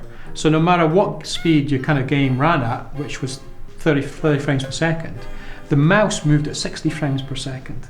And on the Amiga that was really nice. You felt like you had really fine control, you know, for when you were clicking as well, because it could read the click 60 times a second. The PC only had software mouse control, so it was only moving the mouse at 30 frames per second, and I could only register a click 30 frames per second as well. And for me, those two differences are really subtle, but the fact that you could run the game at 30 frames per second but move your input at 60, once again, just showed how advanced the Amiga was. And just smart things about doing things like, we're going to make it so we have a hardware mouse cursor. To me, what's the small things, but just show the genius of the team. There were suddenly all kinds of games that were made possible by not being restricted by just the 8 cardinal directions on a joystick. The ability just to kind of navigate a mouse around the screen, just open up all kinds of new possibilities.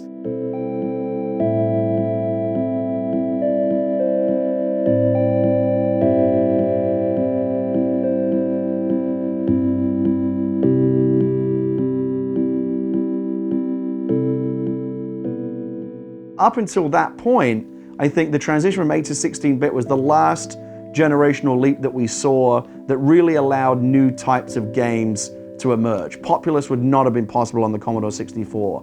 I don't think The Secret of Monkey Island would have been possible on the Commodore 64. It revolutionized the way that graphics looked in computer games overnight, literally. And it gave us so many options and so many new ways to look at how you could realize a scene in a game. It opened up all kinds of avenues to cinematic storytelling and cutscenes and all kinds of things that we could do in a game that you could never do before. Donc ça a ouvert les portes vers des graphismes magnifiques, des animations détaillées et donc des contenus. Ça a orienté les jeux vers des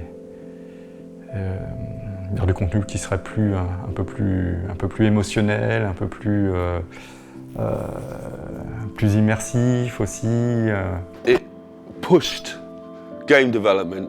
It give it a rocket booster. Give it like a nitro booster and pushed game development. It accelerated ideas, people wanting to work on games, what you could actually do. You could actually do a lot more with a game. It was such a leap in technology. I even today, I find anyone who slags off the Amiga needs their head testing because it was such a great machine, it really was.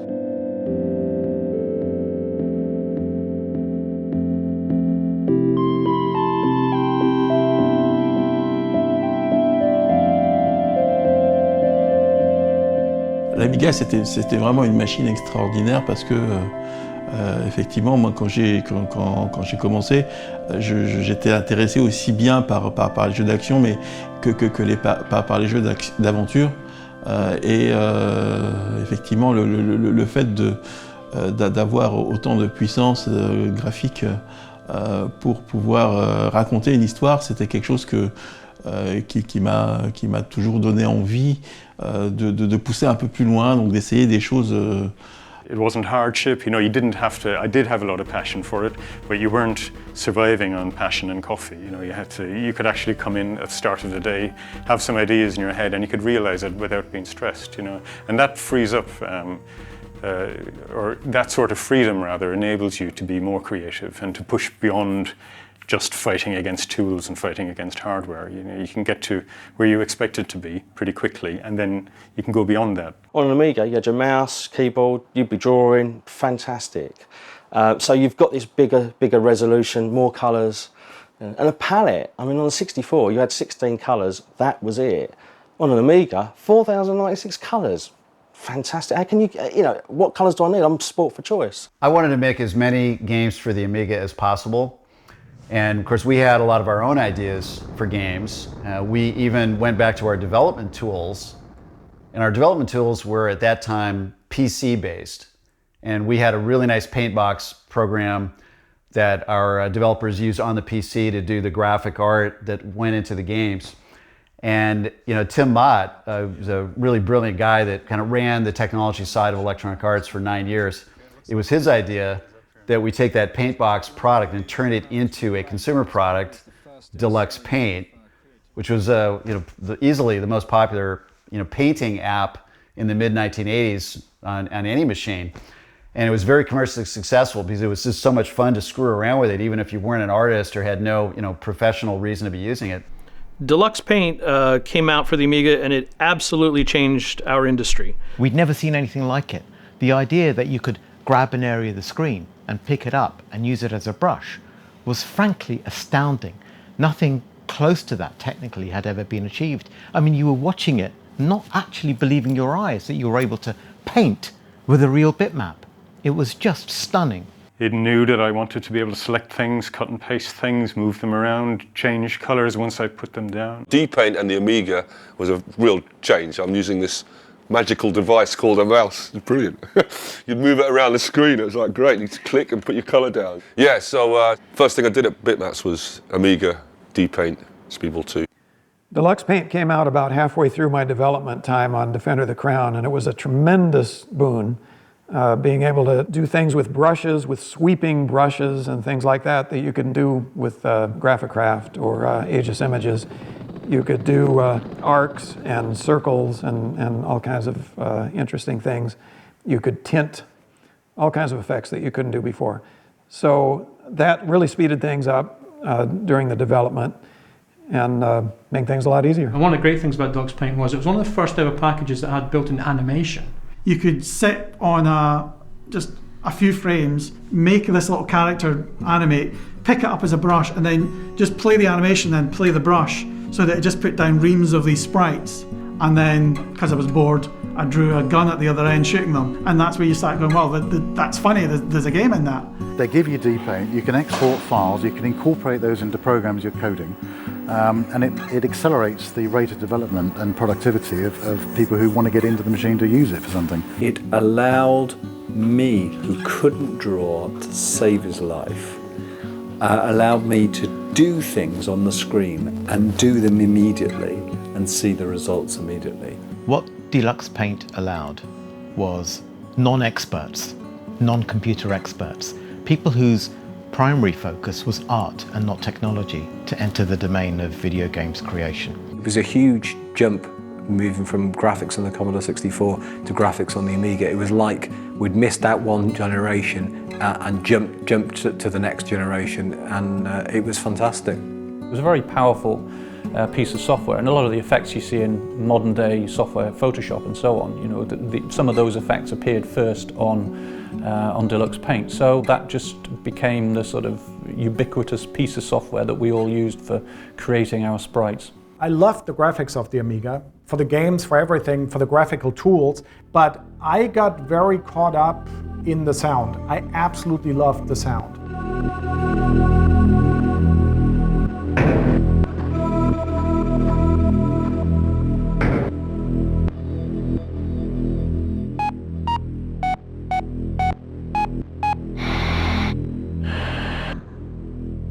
Il y avait des outils pour manipuler des sons, pour trafiquer les sons, les assembler, les coller, rajouter de la reverb, des choses comme ça. Et donc l'Amiga, c'était finalement une sorte de studio. Well, at the most basic level, you had sampling. Before that, it had all been synthesis, albeit quite good synthesis on, say, the Commodore 64. So the Amiga was sampling. And the Amiga had 4 sampling voices with 8-bit resolution and a lot more memory, obviously, so it opened up a new whole way of creative freedom. The only other alternative to audio engineer on the Amiga would be something like the Akai S900 or S950 samplers, or of course you had the Fairlight. Both of them cost thousands of pounds at the time. So to buy an Amiga, you were not only saving a lot of money, it was enabling you to do things you couldn't otherwise even dream of. It was really bringing professional sampling technology into the hands of everyday users.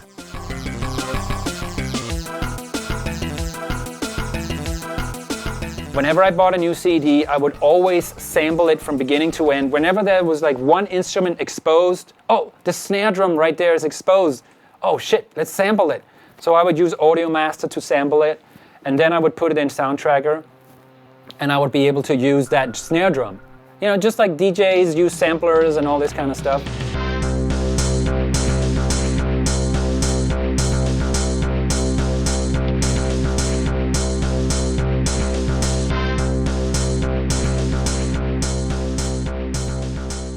We would put drums in one of the channels, the bass in another channel, the melody in the third channel, and even then you'd have a fourth channel for sprinkles and to enrich your arrangements.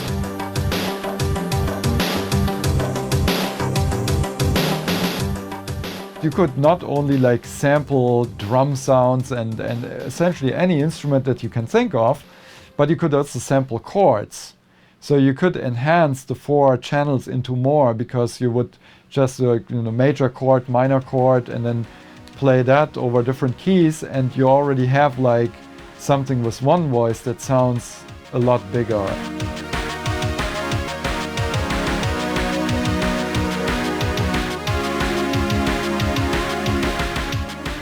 The Amiga sound chip was solely sample based.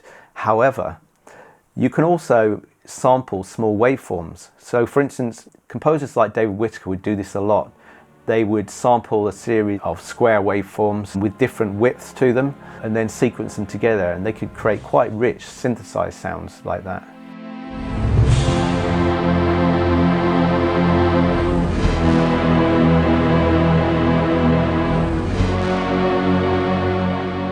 What it facilitated was not just people like Rob Hubbard, who was a musician first and a programmer second, and not just people like me, who was a programmer first and a musician second, but it allowed people who weren't programmers at all, who had no programming ability, to use an application like a tracker to create amazing original works. Sound Tracker and the Pro Tracker and Noise Tracker, that series of programs came out. It enabled people who weren't really educated musicians, they couldn't read notes, couldn't read sheet music. It enabled them to write music, because all they had to do was put the notes in patterns, which they could understand so much easier than sheet music. So it lowered the threshold for new people to come in and create music. The Sound Tracker program from Kállstal Lebowski was a revolutionary program for me. You could actually control the sound channels proper and do some tricks and hacks just to make it sound bigger than it actually was. Because you had like frame by frame control of the sounds, which was pretty cool in those days.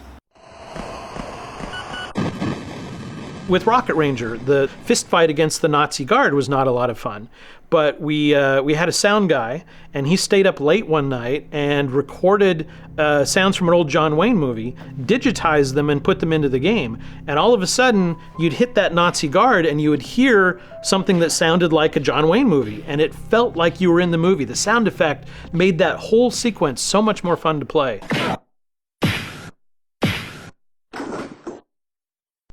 I think this was probably one of the key moments when the music started to really lean in as a part of the valuable content. Now, music in previous games, I'm not by any means saying wasn't good. I used to love a lot of Commodore 64 music, but what I'm saying is on the hardware level, it just became a point where, wow, we got to really put a lot of attention on the music as well. I remember Star Glider. The Star Glider. Yeah, we're singing now, aren't we? Yeah.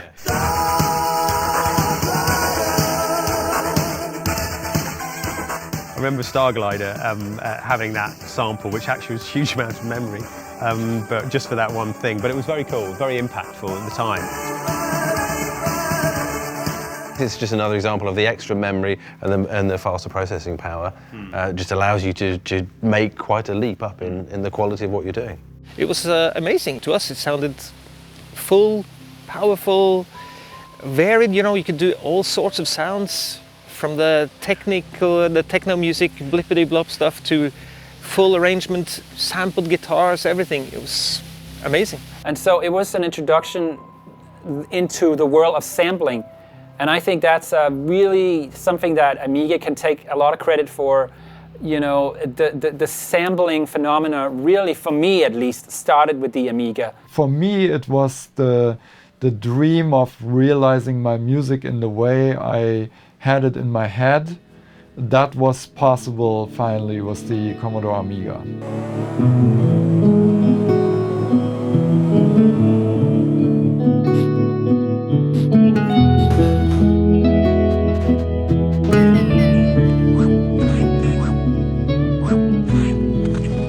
One of the interesting developments from launching the Amiga and all the marketing activities that we did was the growth in the pirate market. Well, piracy, of course, was a major problem, and it's what drove me out of the Commodore 64 market and into the Amiga initially, and then became very, very widespread on the Amiga. In Germany, piracy, software piracy, was rampant, absolutely rampant. And I don't know why, but it's quite the phenomenon that Germans and I believe Scandinavians tend to not want to buy software. And I never understood why. So that means I got into pirated games pretty big time. The people who were a bit more clever, not only pirated games, but they also programmed delicious graphical and sound intros. The Cracktros originally were this rebellious way of proving how good you were at programming and how good you were at making cool effects. Which you then put right in front of your newest pirated game. So that's how pretty much everybody in Europe started out.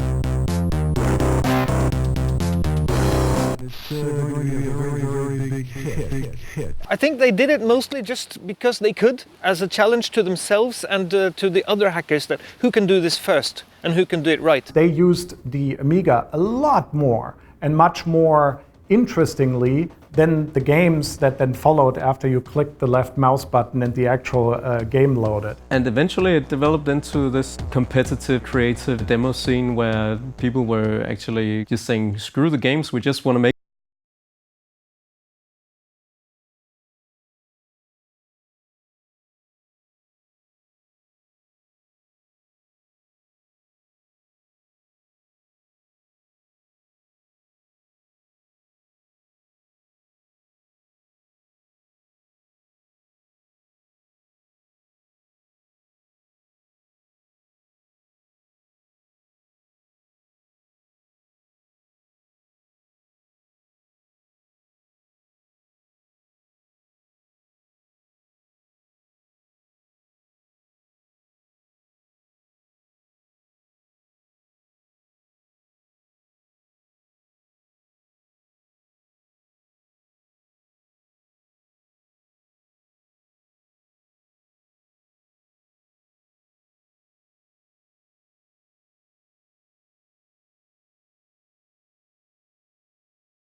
Hundreds and thousands of bedrooms, and the guys sitting on their computers making stuff. And it was a wonderful thing, unlike the later video games consoles, that you could program them yourself at home. So it really encouraged creativity. Now, whether you were inspired to try and make a demo that was a bit like another demo you'd seen, or make a game that was a bit like a game you'd seen, it didn't really make a lot of difference. It was the fact that it was possible for you to do it yourself, and you had this source of inspiration all around. These guys out in Finland and Norway and these guys kind of out in Scandinavia were doing these insane demos that I think were really pushing the envelope of what the Amiga was capable of. I quite often saw the Fred Fish discs. There weren't so much demos, there were more utilities and tools and all the rest of it, which you used to build things, and they were great. They were fantastic for learning more about the Amiga and coding and other things that you could do, and other aspects to the actual computer itself. Whereas I think in Europe there was more of a clamour for the demos and the graphics and the audio really, and the entertainment side of it. We had public domain software that was just distributed by disk. We didn't have the World Wide Web, we didn't have any of that sort of thing, so it was literally people just buying it via mail order and getting them home.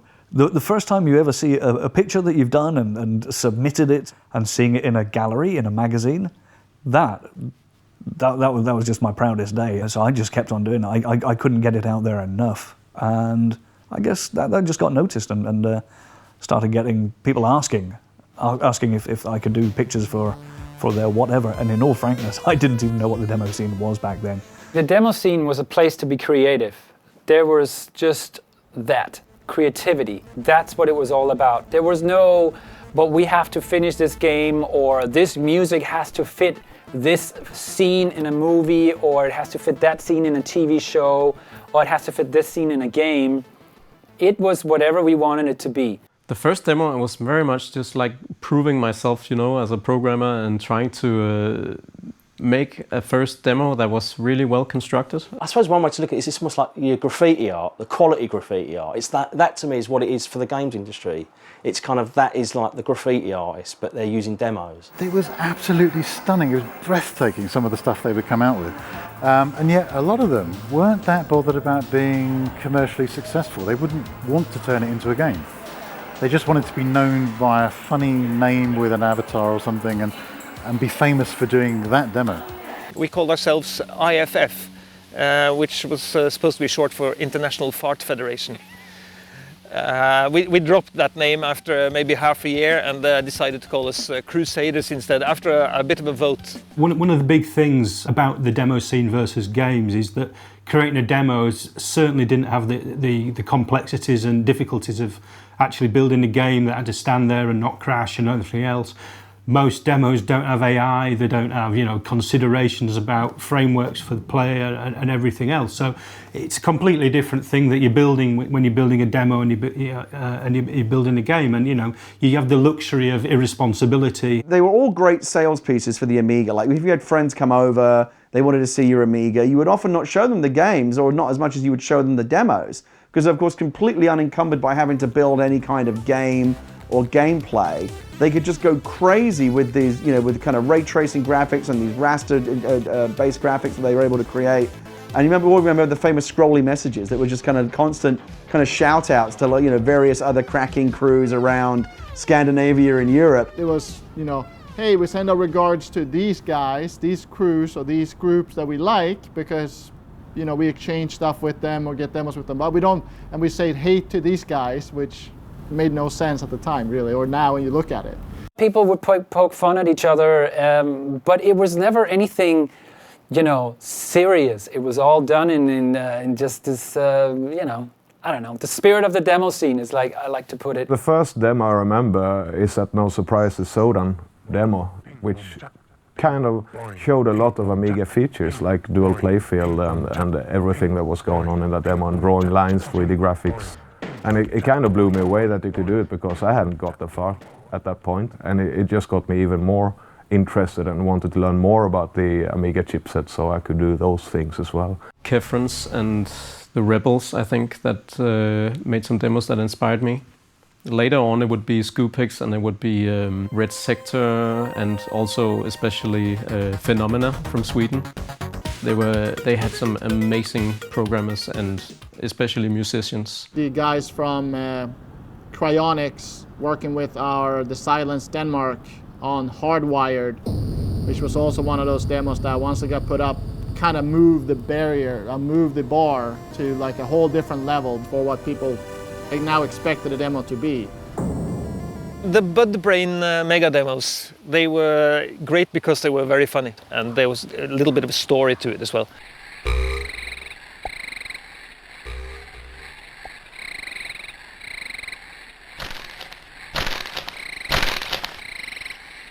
Yo, check this out.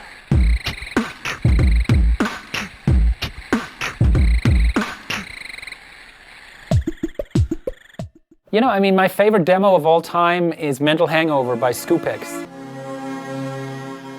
You know, it was talking all about drinking and being hungover, and it had so much attitude. You know, we were kids and we expressed what we felt, and that's what we were feeling at the time. We weren't feeling, oh, let's go make some money.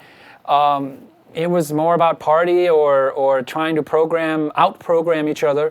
The demos gave me freedom to actually explore any side of myself in composing, because you didn't have any strict guidelines to hold on to. It was actually a great time to learn, you know, and explore yourself.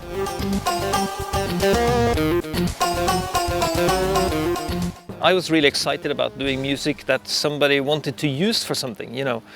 One thing is to make a cool sounding music track, but then to have that music track put to some visual effects, it makes the music sound a lot cooler as well. And it makes the visual effects look better when you have some cool music to go with it. So it's like they enrich each other.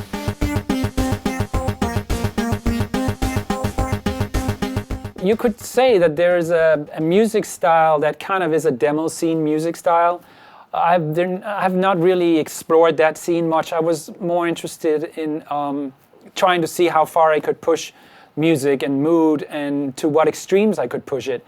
And I think that's what I take out and take with me to this day is that sense of wanting to always try to create something you haven't necessarily heard or try to innovate and do it as best I can. Take 4 red capsules. In 10 minutes, take 2 more. Help is on the way. The next step for me was something called the demo party.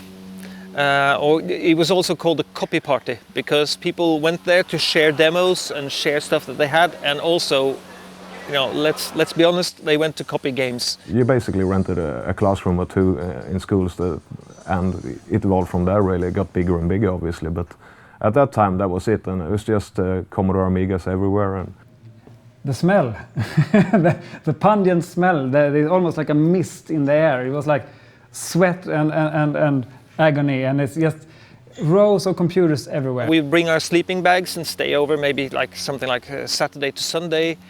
There would be hundreds of people there, all swapping discs, copying each other's stuff. This was a way for people that have been sending, discs and stuff like that, to actually meet in person, hang out, create stuff together. I remember the very first demo party that we went to, we called it a copy party at the time. There were, I don't know, 300, 400, 500 youths in a school. And police showed up and there was total panic. There were people jumping out windows, throwing discs out windows, crashing discs, floppy discs with their feet, trying to destroy evidence of copying and stuff. We were at one of my parties, suddenly the two cops show up. And they say, we hear you guys have, cracked games here and stuff, and the latest games and stuff like that. We're like, might be possible. They said, so if I give you 5 discs, can you put some of the latest games on there for me? I go, I don't know, sure. So the cop hands me a pack of discs and says, I'll be back in 2 hours, and would be grateful if you had some of the latest games for my son on them. Police still came and closed down a lot of these parties. What can you do, But that was the nature of it. There was something a little bit crazy about it, and like we weren't supposed to do it, and we were often told that these things could be shut down to police. Don't worry, just if it happens, it happens. And somebody took a dump in some other guy's sleeping bag. He just scrolled down and, oh my God.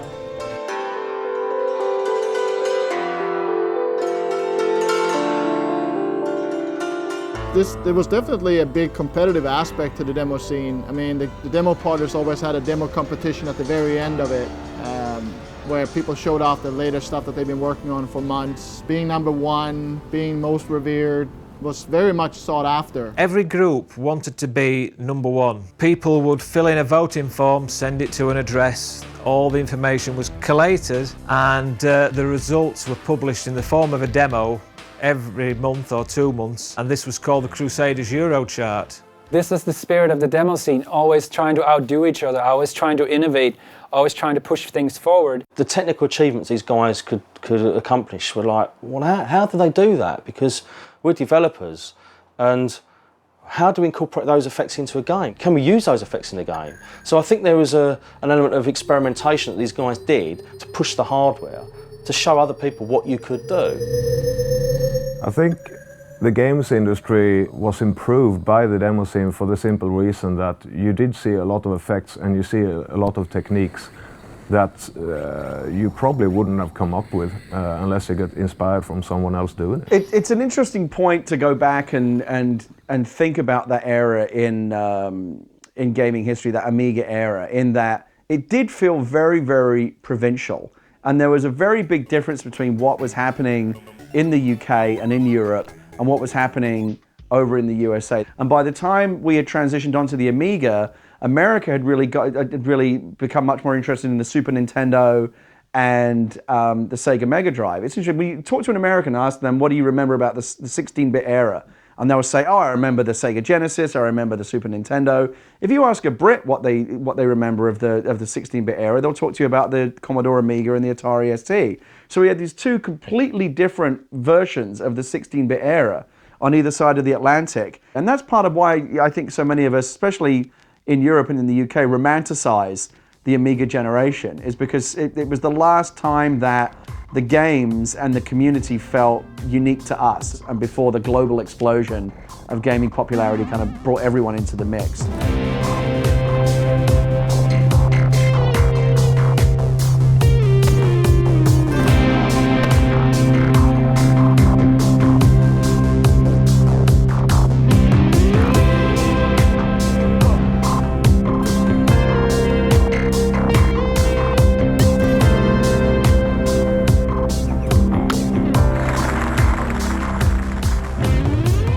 When the Amiga 1000 came out, let me put it this way. That's about the biggest surprise I've ever had in my entire career in one single system. It changed so many things all at once. I mean, and you ask somebody else, they give you the same answer and give you 5 other different examples. L'Amiga a été... j'ai ressenti l'Amiga comme étant une véritable avancée. Enfin, c'est une révolution plutôt qu'une évolution. I think it's quite simple why people remember the Amiga so fondly even today. It's because it was revolutionary. When it came out, there was nothing like it. It wasn't a small step for the computer generation. It was a massive step. This was the last machine which had complicated hardware, but it was understandable and it was documented to a level where you could get down to the individual bits of the hardware. You could know everything about that machine. And it trained a whole generation of people. I mean, I don't think the entire computer industry would have evolved in quite the way, because people who grew up with that went on to do all the stuff that's being done now.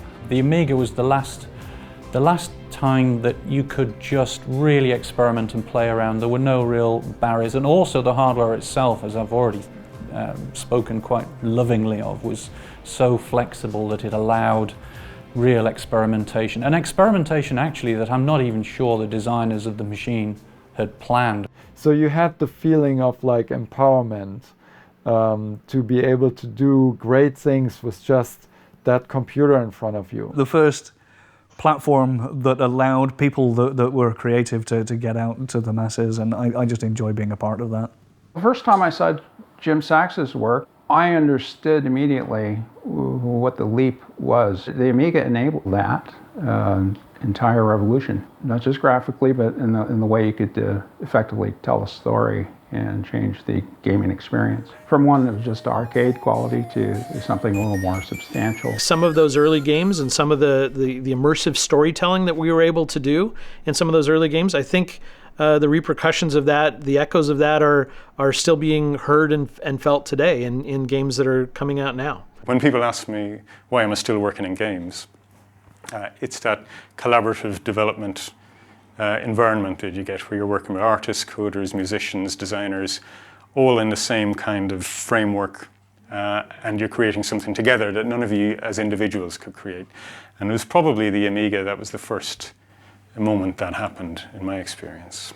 But once you got to the Amiga, you could start to sell a game on, look at these graphics. And actually, the games industry has spent the last 20 plus years selling games in the same sort of way. The Amiga opened doors for professionals and professions in a way that I don't think any other machine has been able to emulate. First, it allowed the progression from assembly language to C programming. So programmers could afford to be more high level and therefore not nearly so skilled on low-level assembler. A second thing it facilitated was the entry of artists whose primary focus was art and not the creation of pixels. And the third stream of people it brought in was musicians and composers, people who could now create music on a machine that would more faithfully than not allow them to realize their efforts. And we moved from a hobbyist industry to very much an industry capable of professionalism. I think that everybody of my generation who is from Europe and who is in the games industry nowadays, I would bet that they came in via the Amiga. Maybe initially, shortly, briefly, the C64 and the Atari ST, but all of us moved on to the Amiga very quickly, and that's where everybody flourished. So it's absolutely crucial, and you can ask all around the world. In Japan, people will have come via the consoles, a little bit also here in the US, and the PC, of course, got strong very quickly in the US. But all of Europe, the game industry veterans of today have to thank the Amiga tremendously. I think it was a fundamental building block for the modern games industry. I think it was a point at which everybody realized games could be the massive business that they are now, worth countless billions. And I think it was wonderful to be involved at the very early stages. We had no clue whatsoever that the industry would get as big as it is now. It was more than a games machine. It was more than a computer. It was many things for many people. That's what made it special, I think.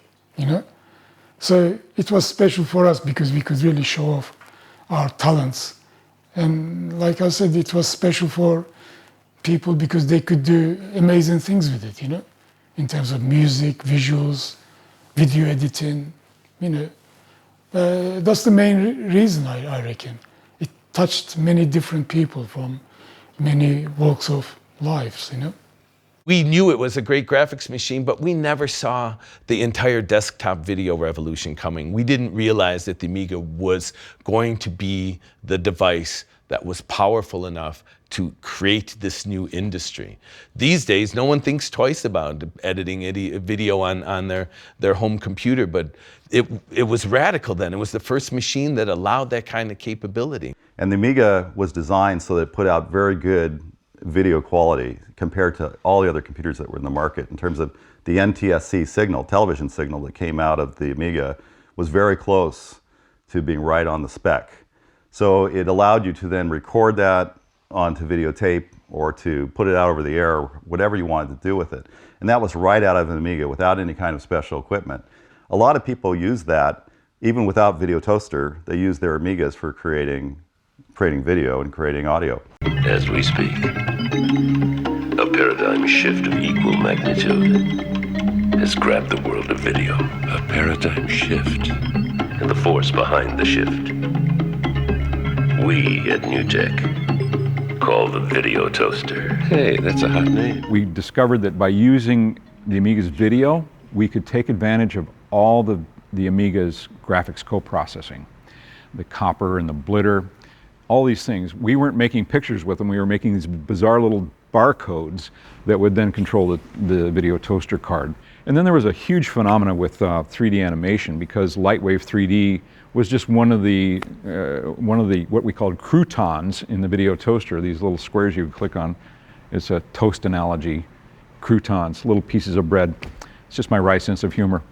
One of the croutons was Lightwave, so you click on that and the screen opens up into front, top, and side view, and now you can make models, you can light them, and you can do 3D animation.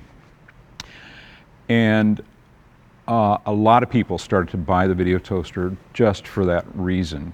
And so Babylon 5, Sequest DSV, a Spielberg show, examples of people taking Lightwave, building a big crew of animators, and doing CGI on television, which up to that point was absolutely unthinkable. The market moved up, and around the time that the Amiga 500 was really flying was also the beginning of the PC market. PCs, they were business machines and they were very expensive. So actually for most people, they couldn't aspire to buying one. You're talking about £1,000+ because you know they were expensive because they were well made, because they had metal cases.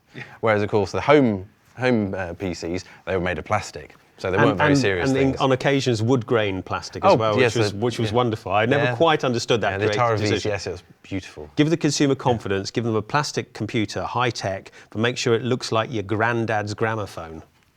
And they weren't as popular because, let's be honest about it, the PCs could not deliver what the Amiga could deliver in terms of graphics and sound and all those wonderful things that we already know.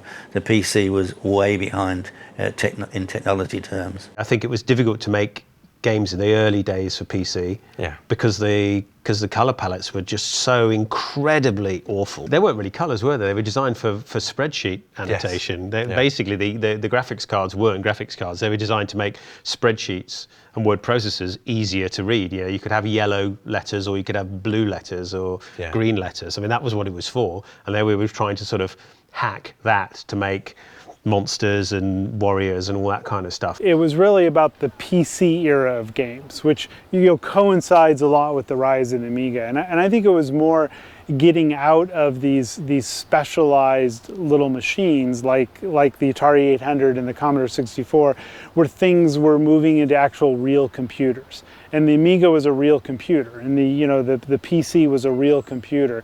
And these things were making their way into people's homes for reasons other than gaming. So it's like we were getting into people's homes in this stealth way. They would buy their PC, they would buy their Amiga for some serious reason, but they'd spend all their time playing games on it. So I do think it was actually very, very influential time just because of that, because a lot of these things were moving into kind of normal people's homes for other reasons, and they were being exposed to gaming. Henry Rubin, who is the vice president of engineering, really wanted Amigas to be able to do some kind of PC emulation. That's why we had that PC emulation program when the Amiga launched, even though it was really, really slow and not very useful. The emulator, which turns your Amiga computer into an IBM personal computer. They wanted to be able to sell Amigas into businesses. And, there was this check mark that said, is it PC compatible to be able to sell something in businesses? So if I said I want an Amiga on my desk, somebody's going to come along and say, company requires you to do all your documentation in Microsoft Word. So you can't have that Amiga. And that was interesting because obviously people were aware that there was a market, this machine was a market, but an alternate way of it working. There was that PC emulation card, wasn't there, for the yes, what was it, the KCS Power Board, I think it was. Yeah, I mean, that was for the Amiga. So it was an interesting sort of hybrid. You've got yourself an Amiga, you actually want a PC, so here's a board to plug in to get yourself a PC. PC emulator plugs into the A500's RAM expansion, then all of a sudden I have my Microsoft Word. Here was a solution that allowed you to get that Amiga into that business. Which seems a bit counterintuitive now, but it led to great things, and was sort of the beginning of one machine needing to work on another and vice versa. So there's the beginning of sort of blurring of the edges of PC technology, Amiga technology, that kind of thing. It's very hard to get across the extent of the impact the Amiga had on my life. I think, had it not been for the Amiga, I wouldn't be in the industry today. I think, had it not been for the Amiga, I would not have started to learn high-level languages. I would not have started to get into graphics and audio the way that I did. I think in a lot of ways, because of the excitement, because of that profound step change in what a machine could do, it opened up life in a way I couldn't possibly imagine before. It made me an optimist. It made me realize that human beings were capable of astounding leaps. And it's very hard to get that across without sounding ridiculous. But it really was, people wait for jetpacks, right? People talk about flying cars. The Amiga was that to me. There are so many people just starting to work on the Amiga again that there are lots of games, new games coming out right now, and the quality is so amazing. It's even more amazing than commercial games in the 80s. The games industry on the mobile phones is so destroyed that I actually think that you can make more money with an Amiga game right now than you can do with an iPhone game. It was an incredible culture at Amiga. These guys were firing on all cylinders. They were all friends. The hardware guys worked with the software guys. It was a kind of a small, tightly knit team, and you could just tell that there was magic happening. It was the thing that I loved the most about the Amiga, was it was this wild, galloping horse the entire time. And the best you could do was ride that baby bareback and hang on to the mane and hope that we're all heading in the right direction together.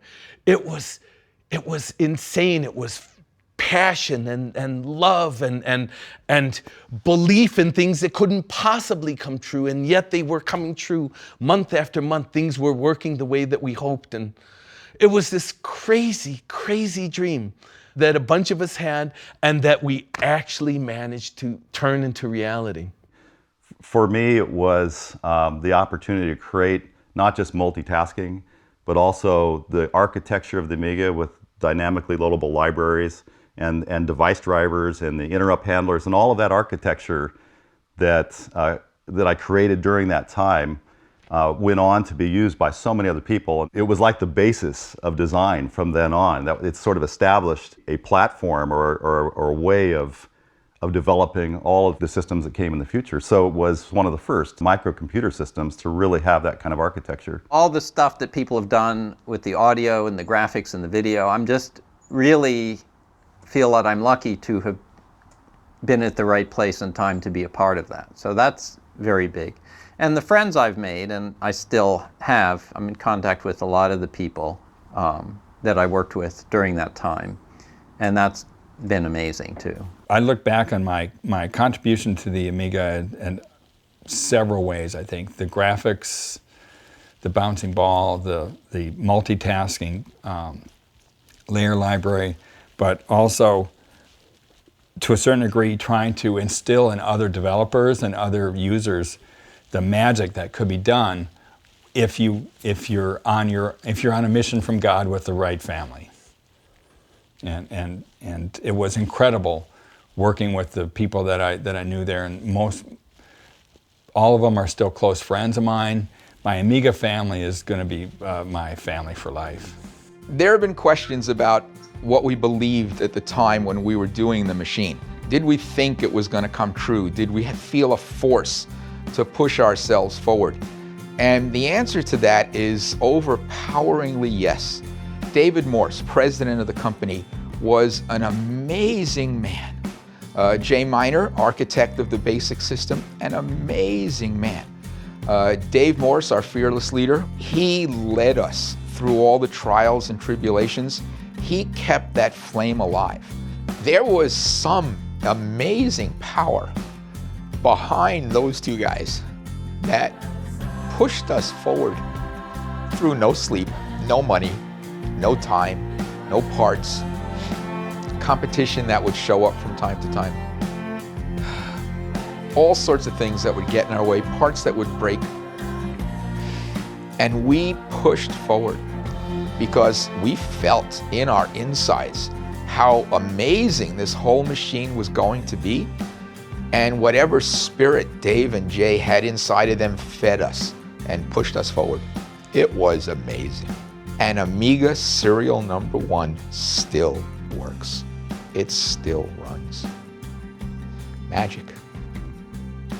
You don't get an opportunity very often to be at the very threshold, the very beginning of $1 billion plus product line. So if I can look back and say, hey, I was there. I was there when I walked in the door and we had 2 chairs, a card table, and a coffee pot and a dog. Jay Miner had a dog. Jay's dog was named Mitchie. And Mitchie was the mascot of the office. And in the beginning days of the Amiga, they designed the initial hardware using pencils and erasers and paper. They would draw gates on the paper and erase those gates and draw new ones and connect the lines together. And this was state of the art of that day, that you would design hardware on paper with pencils. And I would sit and watch Jay Miner designing hardware. And people say that it wasn't really Jay that was the father of the Amiga, that was actually Mitchie's dog. And I'm here to tell you it's a true story. I would watch. Jay would sit there and he'd draw a gate on a sheet of paper and he'd look over at Mitchie and Mitchie'd go, and so he'd erase that and he'd draw it upside down and with different lines and Mitchie'd go, and so it was okay, you know, Amiga computer designed by dog.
It is the best machine that is around anywhere in the world. The professional machine of the future.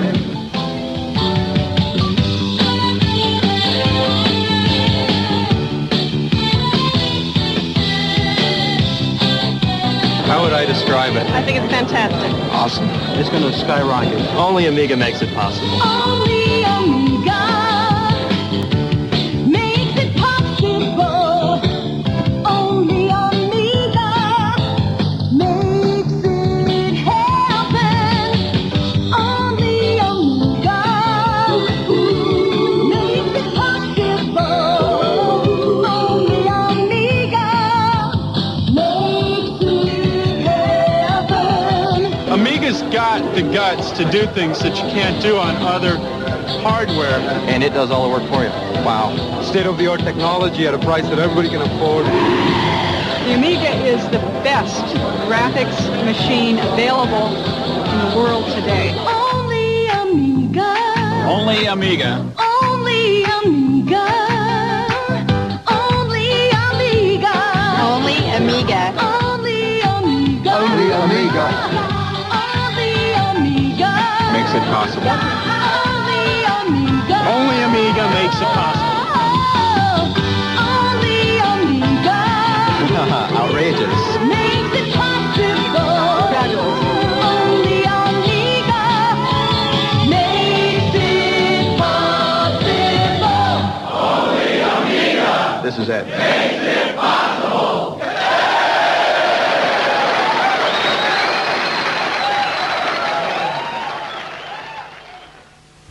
Well, it was in 1982. A friend of mine that I used to work with at Atari came to me and said, "Hey Jay, let's start a new company. I'm tired of this one." And I said, well, fine. I said, I'll do the chips for it, and I'll be the vice president if I can do the chips my way. My original vision of the machine was as a low-cost entry into the computer field.